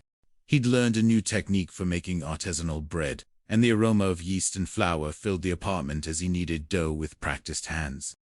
Janet walked in, a bouquet of exotic flowers in her arms. "Matt, that smells wonderful. Jack, what are you baking?" "Sourdough," he replied, wiping flour from his brow. Chef Dubois demonstrated a new starter technique today. It's all about patience and nurturing. He looked at her, a thoughtful expression on his face, kind of like a relationship, I guess. Janet paused, her eyes meeting his. A blush crept up her neck. "I suppose so," she murmured, arranging her flowers in a vase. "Requires a lot of care, a lot of feeding. And sometimes," Jack continued, his voice softer, "you have to let it rest, let it grow on its own, before you can truly enjoy the fruits of your labor." He watched her, a question in his eyes. Janet turned back to her flowers, avoiding his gaze. The air between them crackled with unspoken words, with a tension that was both exhilarating and terrifying. Cindy, oblivious to the simmering emotions, burst in, carrying a stack of mail. "Guess what, guys, I got a raise." "That's wonderful, Cindy," Janet exclaimed, grateful for the interruption. "Congratulations, kiddo," Jack added, genuinely happy for her. "And," Cindy continued, holding up a brightly colored envelope, "I got a letter from Chrissy." Jack and Janet exchanged a wary glance. Chrissy's letters were always a source of either unexpected news or further complications. Cindy tore open the envelope. "Oh, she says she's having a wonderful time in San Diego, and she's met a new surfer boyfriend, and she might be staying longer than she thought." Jack and Janet's hearts sank. Longer than she thought, that meant their current roommate arrangement with Cindy might become permanent. While they had grown fond of Cindy, Chrissy's absence still meant a missing third of the rent, a burden they were still struggling to cover, even with Cindy's new raise. "Oh," Janet said, trying to sound enthusiastic. "That's nice for Chrissy." Jack's jaw tightened. He knew what this meant for their finances. Cindy, however, was beaming, and she said she misses us, and she hopes we're all doing well. And she sent a postcard of a dolphin. She held up a picture of a smiling dolphin. Later that evening, after Cindy had gone to bed, Jack and Janet found themselves alone in the living room again. The news of Chrissy's extended absence weighed heavily on them. "So, Chrissy's not coming back anytime soon," Jack stated, breaking the silence. "It seems that way," Jenna confirmed, her voice tinged with resignation, "which means we're still short on the rent, even with Cindy's contribution." "I know," Jack sighed, running a hand through his hair. "The scholarship helps with tuition, but it doesn't cover living expenses, and the diner barely covers my half. Janet looked at him, her expression thoughtful. Maybe we need to consider something else, something more permanent. Jack's heart skipped a beat. More permanent? Was she talking about them? What do you mean? He asked, his voice barely a whisper. I mean, Janet said, looking around the apartment. This apartment is big enough for 3. But it's still a squeeze, and with Chrissy gone indefinitely. Maybe it's time we found a 2-bedroom, or even a 1-bedroom, if we were sharing. She paused, her eyes meeting his. The unspoken question hung in the air, thick and heavy. Jack's mind raced. A 1-bedroom, sharing, with Janet. The idea was both terrifying and exhilarating. He'd always admired her, respected her, but the thought of a romantic relationship had always been a line they hadn't dared to cross. Their friendship was too precious. But lately, that line had blurred, faded, almost disappeared entirely. Sharing a 1-bedroom, he repeated, his voice hoarse. Janet, are you talking about us?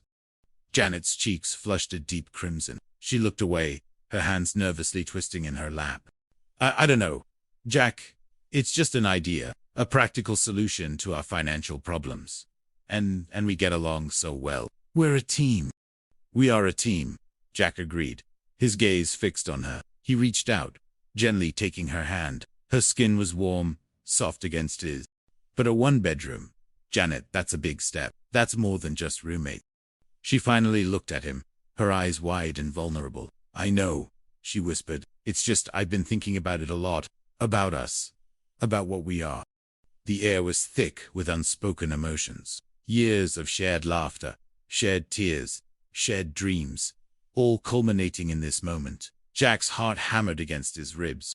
He wanted to kiss her, to tell her everything he felt, to finally cross that line. But fear held him back. Fear of ruining their friendship.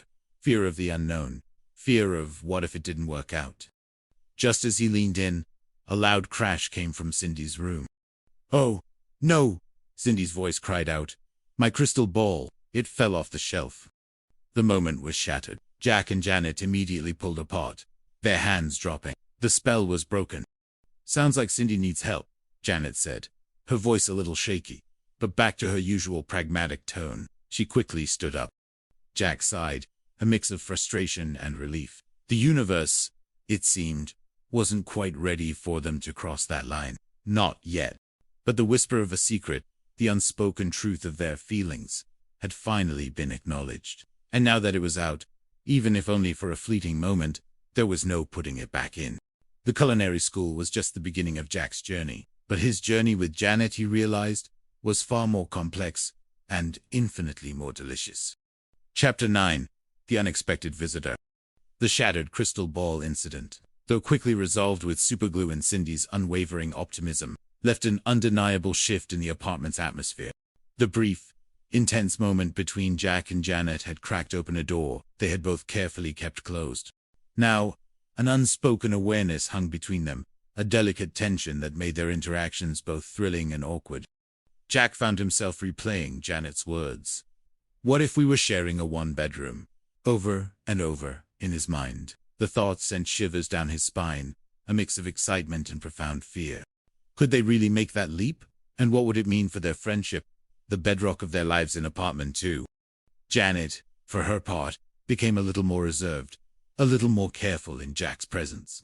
She threw herself into her floral designs, creating intricate arrangements that spoke of a burgeoning artistic passion, perhaps a reflection of the tumultuous emotions within her.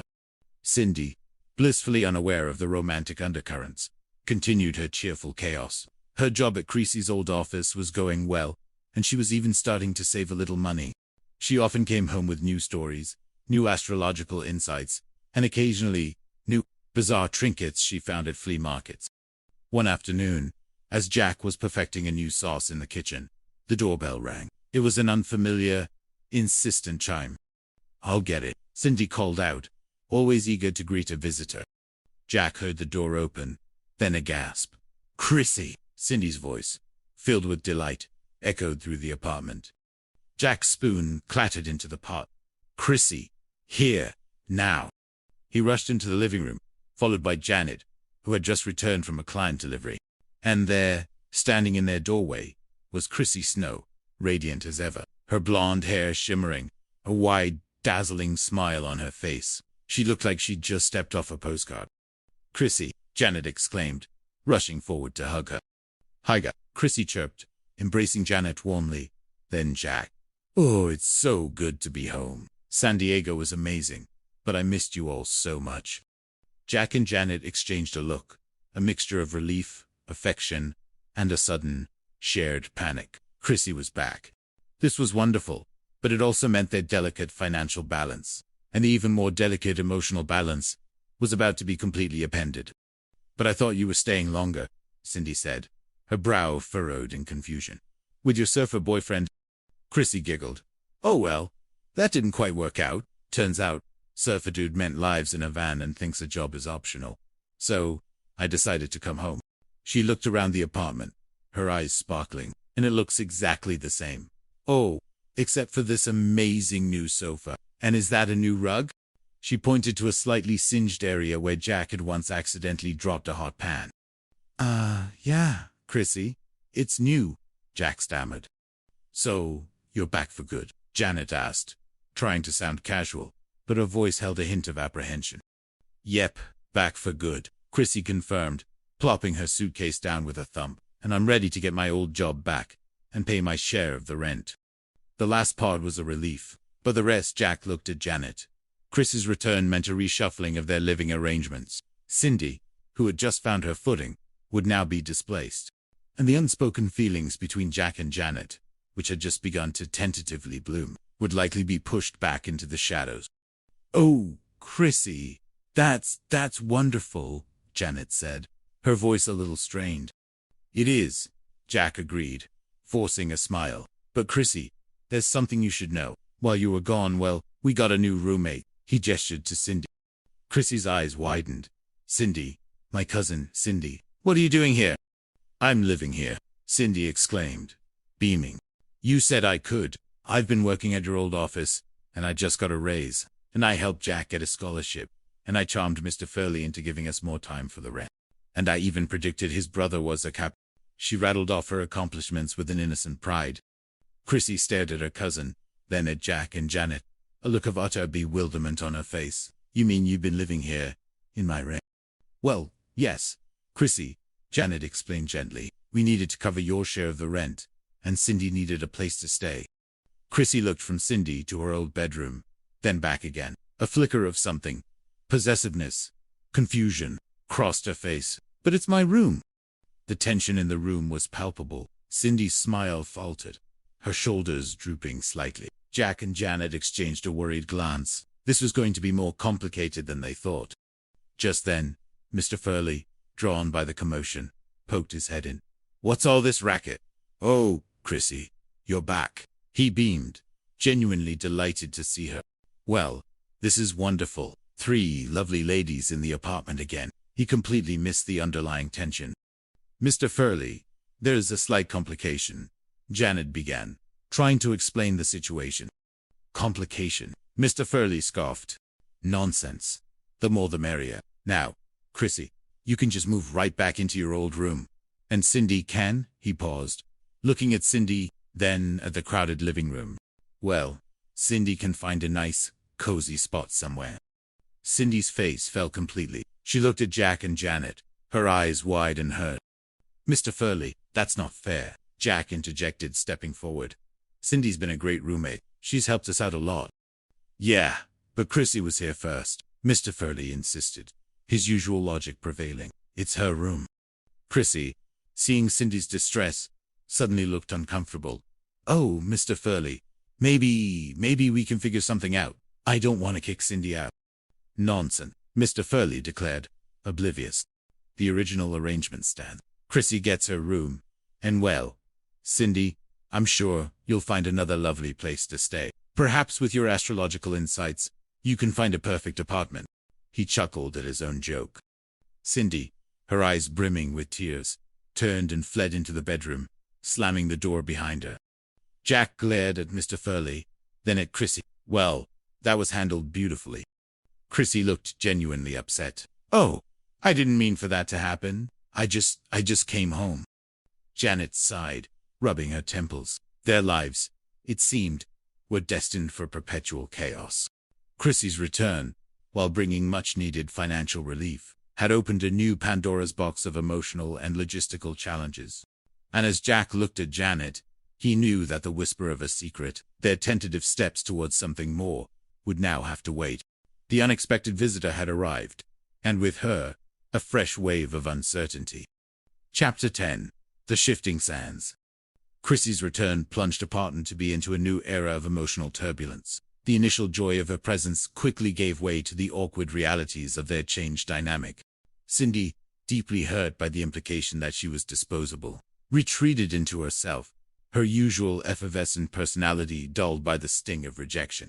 She continued to work at Chrissy's old office, but her evenings were spent quietly in her room, a stark contrast to her previous cheerful presence.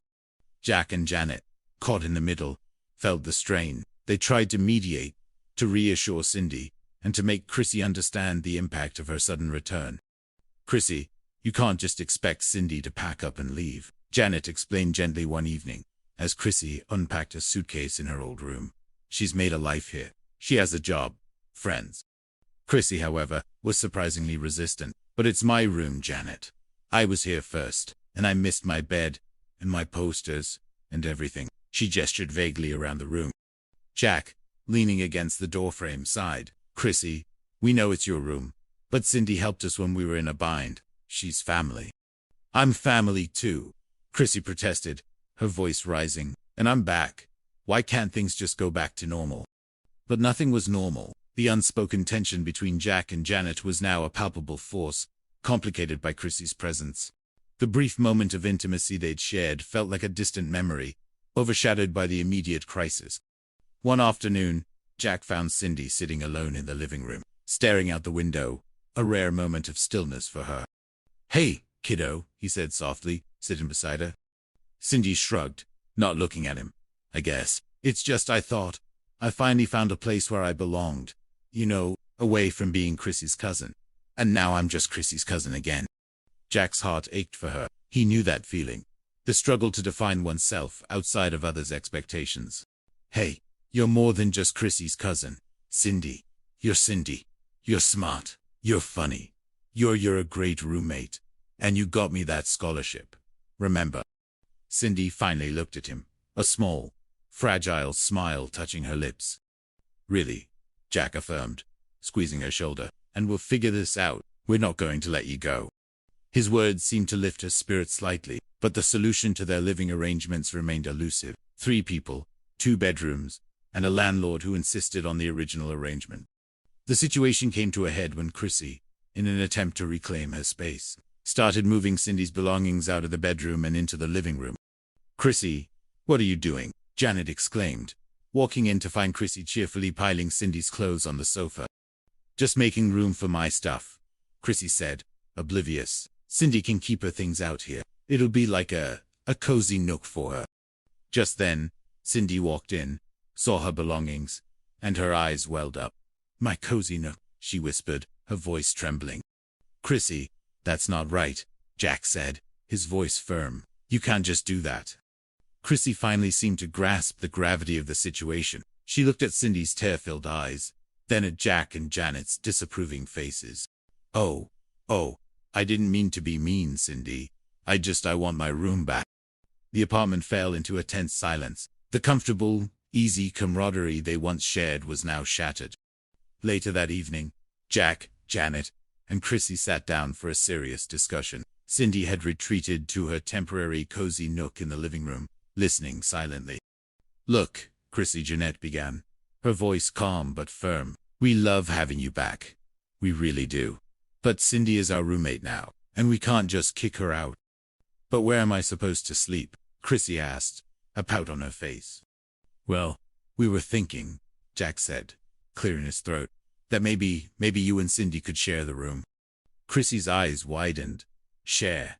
With Cindy?" But she snorted. "I do not." Cindy's voice piped up from the living room. "And she talks in her sleep about astrological charts," Chrissy added. "Only when the moon is in Capricorn." Jack and Janet exchanged a weary look. This was going nowhere. Suddenly, A new idea sparked in Jack's mind. An idea that was both audacious and terrifying, but one that might just solve all their problems. He looked at Janet, a silent question in his eyes. She seemed to understand, a flicker of apprehension and excitement in her own. "What if," Jack began, his voice slow and deliberate, "what if Chrissy and Cindy shared the bedroom and Janet and we found a separate arrangement?" Chrissy and Cindy looked at him, confused. Janet's breath hitched. She knew what he was implying. This was it, the line they had skirted for so long. "What kind of arrangement?" Chrissy asked, her eyes narrowed in suspicion. Jack took a deep breath, steeling himself. "Well, Jana and we've been thinking about it, about our future. And with my scholarship, and Janet's growing floral business, we could probably afford a small apartment of our own, just a one-bedroom." He looked at Janet, his gaze unwavering. Together, the words hung in the air, heavy with meaning. Chrissy and Cindy stared, their mouths agape. Mr. Furley, who had once again appeared in the doorway, froze, his eyes wide. Janet's heart hammered against her ribs. This was it. He was saying it, out loud, in front of everyone. Her cheeks flushed, but a slow, undeniable warmth spread through her. Fear, yes, but also a thrilling sense of possibility. Together, Chrissy finally squeaked, her voice disbelieving. "You mean like a couple?" Jack nodded, his eyes still fixed on Janet. "Yes, Chrissy, like a couple." Janet met his gaze, a shy, tentative smile blooming on her face. The shifting sands of their lives had finally settled, revealing a path they had both unknowingly yearned for. The whisper of a secret had become a declaration, a bold step into an uncertain, but undeniably exciting future. The apartment, which had been a haven of friendship, was now poised to become the starting point of something much deeper, much more profound. Chapter 11. The announcement hung in the air, thick with shock and revelation. Chrissy and Cindy stared, their expressions a comical blend of bewilderment and dawning realization. Mr. Furley, leaning against the doorframe, looked like he'd seen a ghost. "You mean you two?" Chrissy finally managed, pointing a disbelieving finger from Jack to Janet. "Like, romantically?" Jack nodded, a nervous but hopeful smile on his face. He turned to Janet, his eyes searching hers for confirmation, for reassurance. Janet, though flushed crimson, met his gaze, a soft, shy smile spreading across her lips. "Yes, Chrissy, like, romantically." The words felt both terrifying and incredibly liberating. The secret was out. Cindy, after a moment of stunned silence, suddenly clapped her hands together, her face lighting up. "Oh, Jack, Janet, I knew it. The stars were always pointing to this. You're a Gemini, Jack, and Janet, you're a Virgo, an air sign and an earth sign. You balance each other perfectly. It's destiny." She launched into an excited astrological explanation, much to Mr. Furley's increasing confusion. Chrissy, meanwhile, was still processing. But you're just friends. You always bicker." And Jack's a male chauvinist oing. She looked at Jack, then at Janet, a mischievous glint in her eye. Jack winced. "Chrissy, we've moved past that." Janet chuckled, a genuine, joyful sound. "He's learning, Chrissy. Slowly but surely." She squeezed Jack's hand, a silent acknowledgement of his growth. Mr. Furley, finally finding his voice, sputtered, But what about the apartment, and the rent, and my original arrangement?" Jack, seizing the moment, explained their plan. "With my scholarship and Janet's growing business, we believe we can afford our own place. A small one-bedroom. It would leave this apartment free for Chrissy and Cindy to share." Chrissy looked at Cindy, then at the empty space where her belongings had been. "You mean we'd really share the room, Cindy? Just us?" Cindy, her earlier hurt forgotten in the excitement, nodded enthusiastically. "Yes, and we can decorate it together, and I can tell you all about your astrological chart." "Chrissy, I've been studying it." Chrissy, surprisingly, looked intrigued. "My astrological chart, huh? Well, that sounds interesting." A slow smile spread across her face. Okay, I think I could do that. Share with Cindy." A wave of relief washed over Jack and Janet. The most immediate hurdle was cleared. Mr. Furley, still reeling, looked from Jack and Janet to Chrissy and Cindy, then back to the now empty space where Jack's bed used to be. "Well, I'll be a new arrangement, a very new arrangement." He scratched his head. I suppose that means more rent from you too, Chrissy. And Cindy. Chrissy and Cindy nodded, suddenly serious. We can handle it, Mr. Furley, Chrissy said, a newfound maturity in her voice. I'm getting my old job back, and Cindy's got a raise. And I can help you find a new tenant for the 2-bedroom, Mr. Furley, Cindy offered, her eyes sparkling. I'm sure the stars will guide us to the perfect person.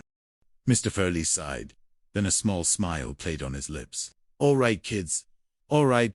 I suppose a new beginning for everyone is in order. He looked at Jack and Janet, a knowing twinkle in his eye. Just make sure you invite me to the wedding. Jack and Janet blushed, exchanging a surprised glance. Wedding. That was a leap. But the thought, once unthinkable, now brought a shy smile to Janet's face, and a hopeful glint to Jack's. The next few weeks were a flurry of activity. Jack and Janet began the exciting, daunting task of finding their own apartment.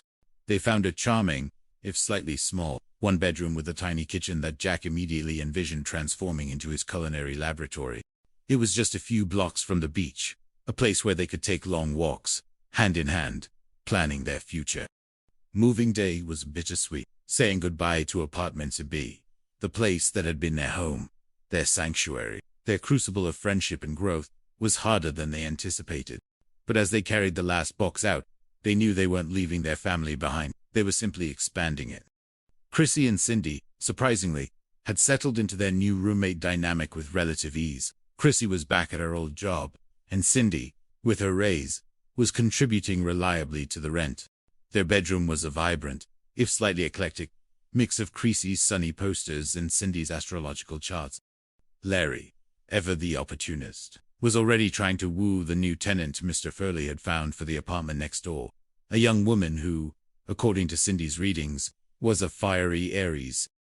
As Jack and Janet stood in their new, empty apartment, the afternoon sun streaming through the window, they looked at each other, a quiet understanding passing between them. Well, Janet said, a soft smile on her face, this is it, our new beginning. Jack wrapped his arm around her, pulling her close. Our beginning, Jan and I wouldn't want to start it with anyone else. He leaned down and gently kissed her, a kiss that was years in the making, a promise of all the delicious adventures yet to come. The road ahead wouldn't be easy. There would be challenges, disagreements, and undoubtedly, more moments of chaos. But they had each other, a bond forged in friendship, tested by adversity, and finally, blossoming into love. And as Jack looked into Janet's eyes, he knew, with a certainty that transcended any astrological prediction, that their love story was just beginning, a beautiful, romantic novel waiting to be written, one delicious chapter at a time. The echoes of laughter from apartment 2B would always be a cherished memory, but the melodies of their new life, their shared future, were just beginning to play. Janet would linger in the kitchen just to watch Jack whisk eggs. It was sweet, it was nauseating, and for Cindy Snow, it was increasingly lonely. Does anyone want to play ball? Cindy asked one Tuesday evening, holding up the box like a peace offering. Jack and Janet were currently sharing the wicker love seat, their heads tilted together as they whispered about a new restaurant opening on the pier. They didn't even look up. In a minute, Jack murmured. Yeah, in a minute, Janet echoed, her hand resting on Jack's knee. Cindy sighed and put the game back on the shelf. She walked out onto the balcony, looking out at the Santa Monica night. She was happy for them, truly. But she felt like the last survivor on a sinking ship of platonic friendship. Even the ferns, now thriving under Janet's renewed care, seemed to be mocking her. Rough night, kid. Cindy jumped. Ralph Furley was leaning over the railing of the balcony below, wearing a bathrobe that looked like it was made of discarded Christmas tinsel. Oh, hi, Mr. Furley, Cindy said, leaning on the railing. I'm just getting some air. I hear ya, Ralph said, shaking his head. The air in that apartment is pretty thick with, well, love is a beautiful thing, Cindy, but it can be a real pain in the neck for the neighbors. I just feel like a third wheel, Cindy admitted, or a fifth wheel. I don't even know how many wheels I am anymore.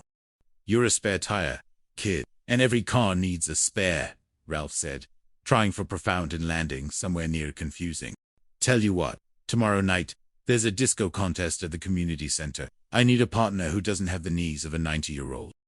Cindy looked at the glowing lights of the pier. She looked back at the love seat inside, where Jack was currently kissing the tip of Janet's nose. You know what, Mr. Furley, I'm in. Chapter 19. The Pier's New Flavor. Jack Tripper had a new job. After turning down the cruise ship, Senor Rodriguez had been surprisingly gracious, mostly because he knew he couldn't find another chef who could handle a VIP crisis with as much flair as Jack. I'm working at the bistro on the pier, Jack announced, pinning his new chef's hat to the bulletin board. It's local, the hours are better, and I don't have to learn how to tie a nautical knot. And the pay? Janet asked, leaning over the counter. Enough to buy you the biggest bouquet of lilies in California, Jack said, pulling her into a hug.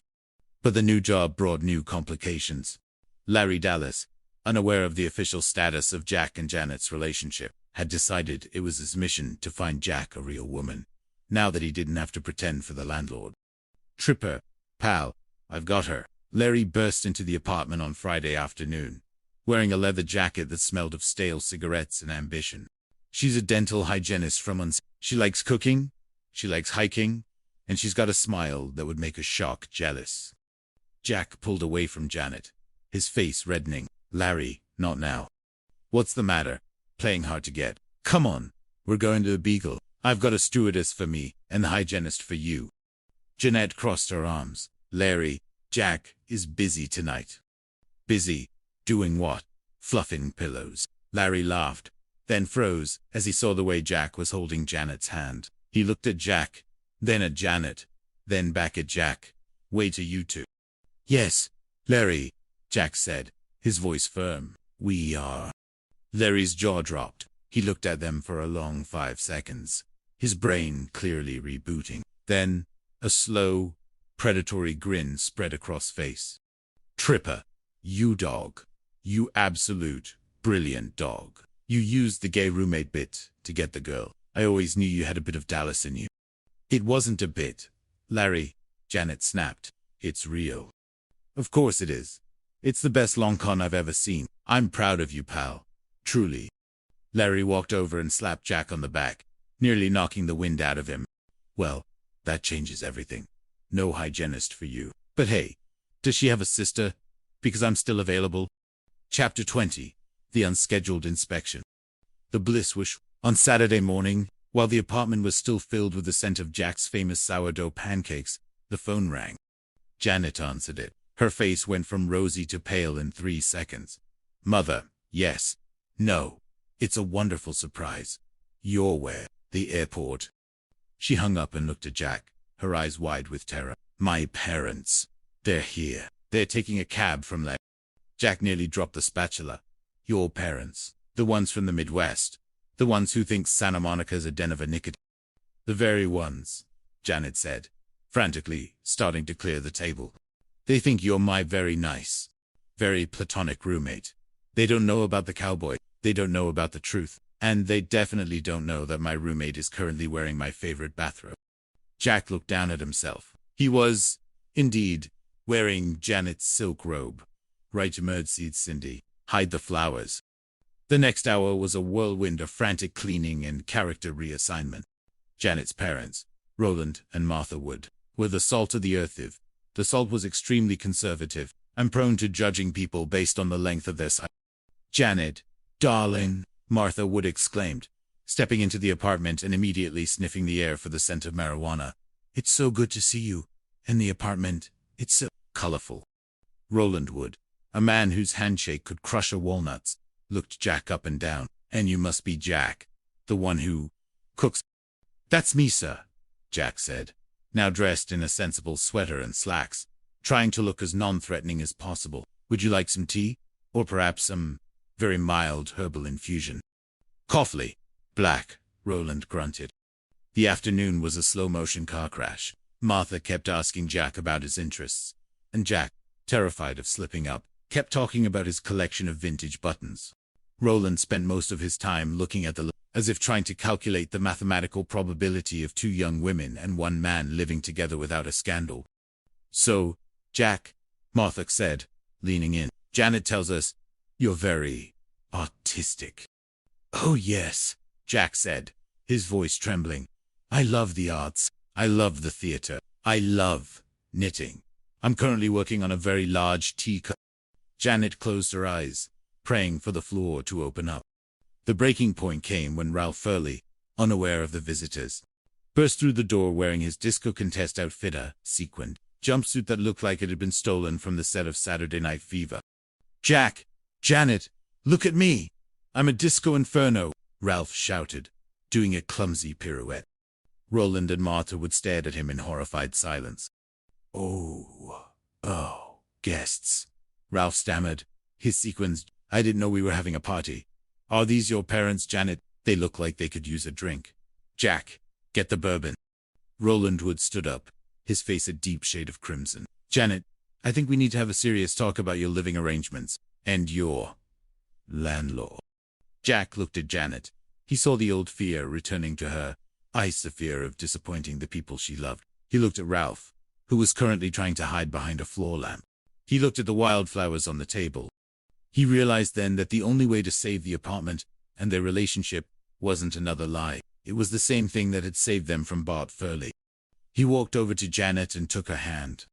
Mr. Wood, Mrs. Wood, Jack said, his voice steady. There's something you should know. I'm not just Janet's roommate, and I'm certainly not a knitter of tea.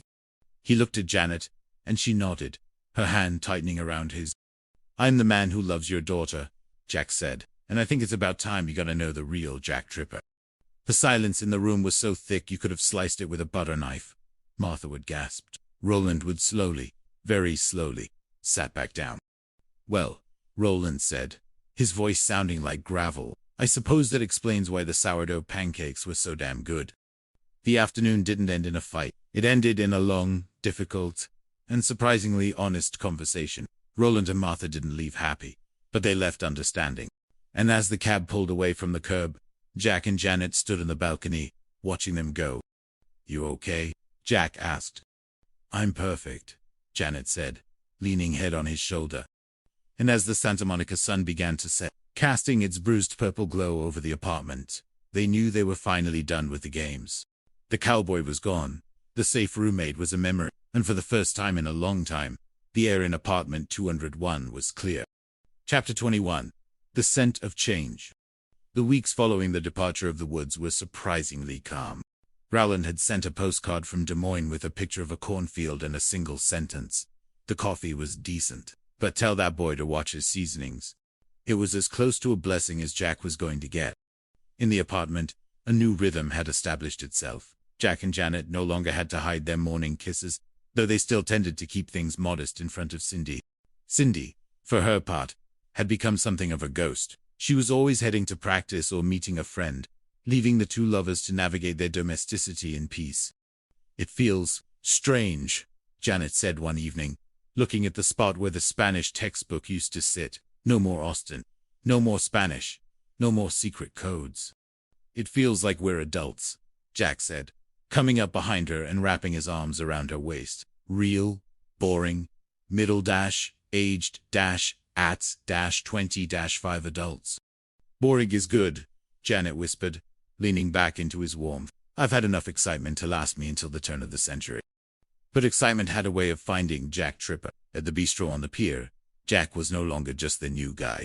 He had been promoted to sous chef, and the head chef, a temperamental Frenchman named Maurice, had begun to rely on Jack's ability to turn a simple vinaigrette into a symphony of flavor. Tripper, Maurice barked on a busy Thursday night. The critic. He is here. Table 7, he has ordered the sea bass. If it is not perfect, I will throw you into the Pacific. Jack felt a jolt of adrenaline. The critic was none other than Sebastian Thorne, a man whose reviews could make or break a restaurant in a single paragraph. I've got it, Maurice, Jack said, his hands moving with practiced grace. He didn't think about Thorne. He didn't think about the pressure. He thought about the sea, the salt, and the way Janet looked when she was happy. He let his intuition guide him, searing the fish to a perfect golden brown and finishing it with a delicate lemon caper reduction. As the plate went out, Jack felt a strange sense of peace. He wasn't pretending to be a cowboy or a waiter. He was just a man who knew how to cook. Chapter 22. The Critic's Crucial Crust. The following Sunday, the review appeared in the Santa Monica Gazette. Maurice was the first to see it. bursting into the kitchen with the newspaper clutched in his trembling hands. "Listen to this," Maurice shouted. The sea bass was a revelation, a delicate balance of acidity and butter that spoke of a chef who understands the soul of the ingredients. The bistro on the pier has found a new voice, and it is a voice worth listening to. The kitchen erupted in cheers. Maurice hugged Jack a brief, prickly encounter that smelled of garlic and expensive cologne, and announced that Jack would be hitting the weekend specials from now on.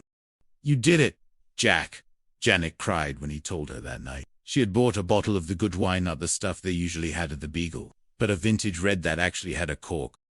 "We did it," Jack corrected, clinking his glass against hers. "I wouldn't have even gone to that interview if you hadn't pushed me."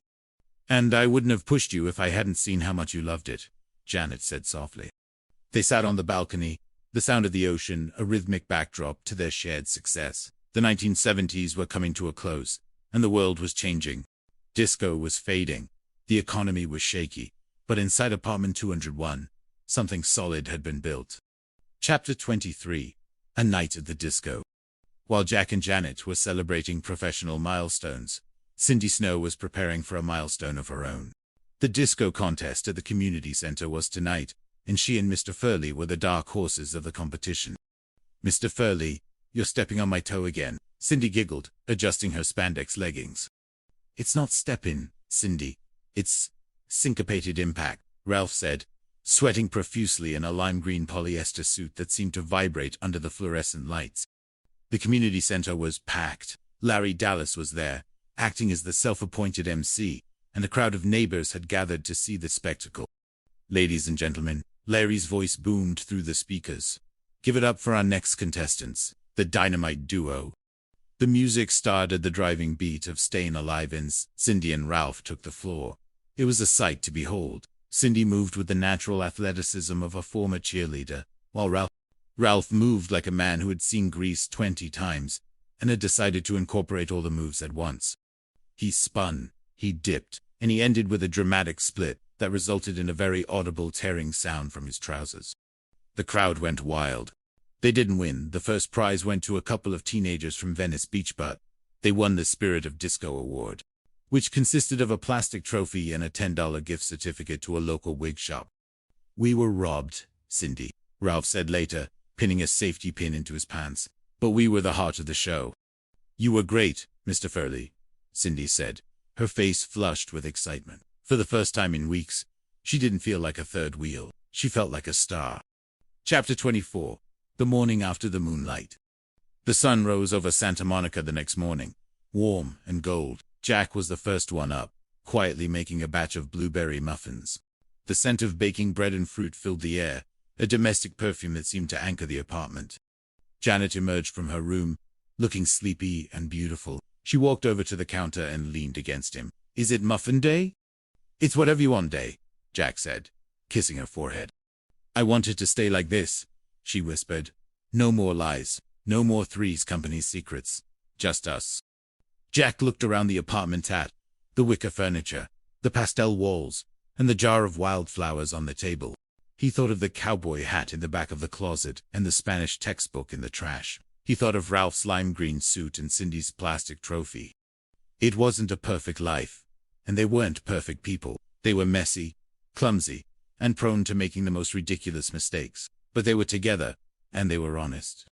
And in the golden light of a 1970s California morning, that was more than enough. Chapter 25. The Neon Midnight of 1980. The clock on the wall of the Regal Beagle ticked towards 12, but the energy inside was different than in years past. The shimmering disco balls still spun, but the music was shifting. New wave synths were beginning to compete with the heavy funk of the 70s. It was New Year's Eve, 1979, and the air was thick with the scent of cheap champagne and a new decade. Jack, Janet, and Cindy stood at their usual table, surrounded by streamers. Larry was already deep in conversation with a girl wearing neon, and Mr. Furley was sporting a tuxedo that looked like it had survived a glitter factory explosion. 10, 9, 8, the crowd roared. Jack grabbed Janet's hand, pulling her close. He could feel her heart beating against his chest. 3, 2, 1, Happy New Year. As the balloons fell, Jack didn't look at the clock. He looked at Janet, In the strobing light of the beagle, she looked like everything he had ever wanted.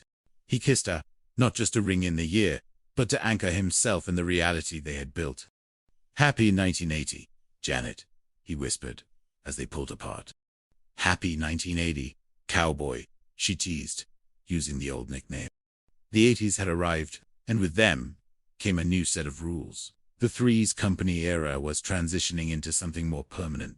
Cindy was talking about moving to a new apartment in Beverly Hills to be closer to a secretarial agency, and the dynamic of apartment 201 was shifting from a survival pact to a romantic sanctuary.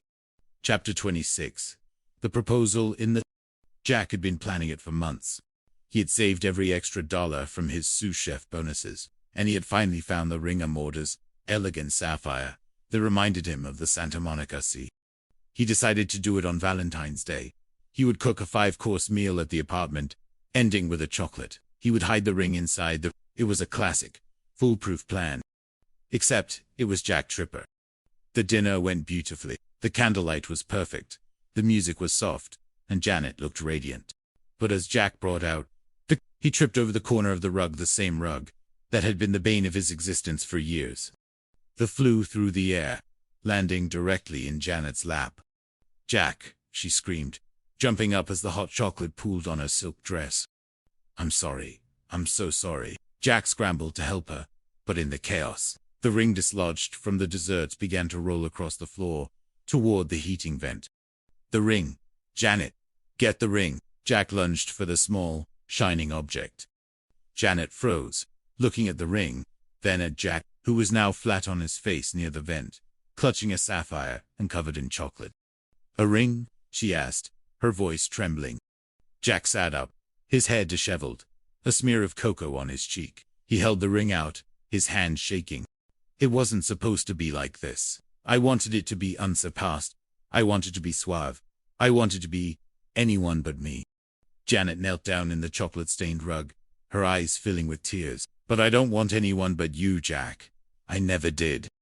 Janet would, Jack said, his voice cracking. Will you marry me? Will you spend the rest of your life watching me trip over rugs and spill things on your dresses? Yes, she whispered, throwing her arms around him, 1,000 times. Yes. They sat on the floor, surrounded by ruined chocolate and spilled wine, and for the first time in their lives, the fumble didn't matter. They were engaged. Chapter 27. The Florist's Ambition.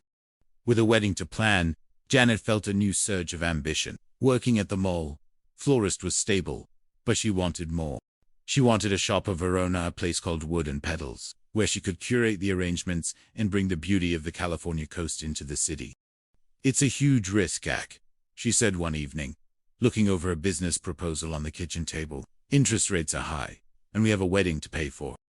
I've got the bistro job, Janet, Jack reminded her, leaning over her shoulder. And Maurice is talking about letting me buy into the partnership.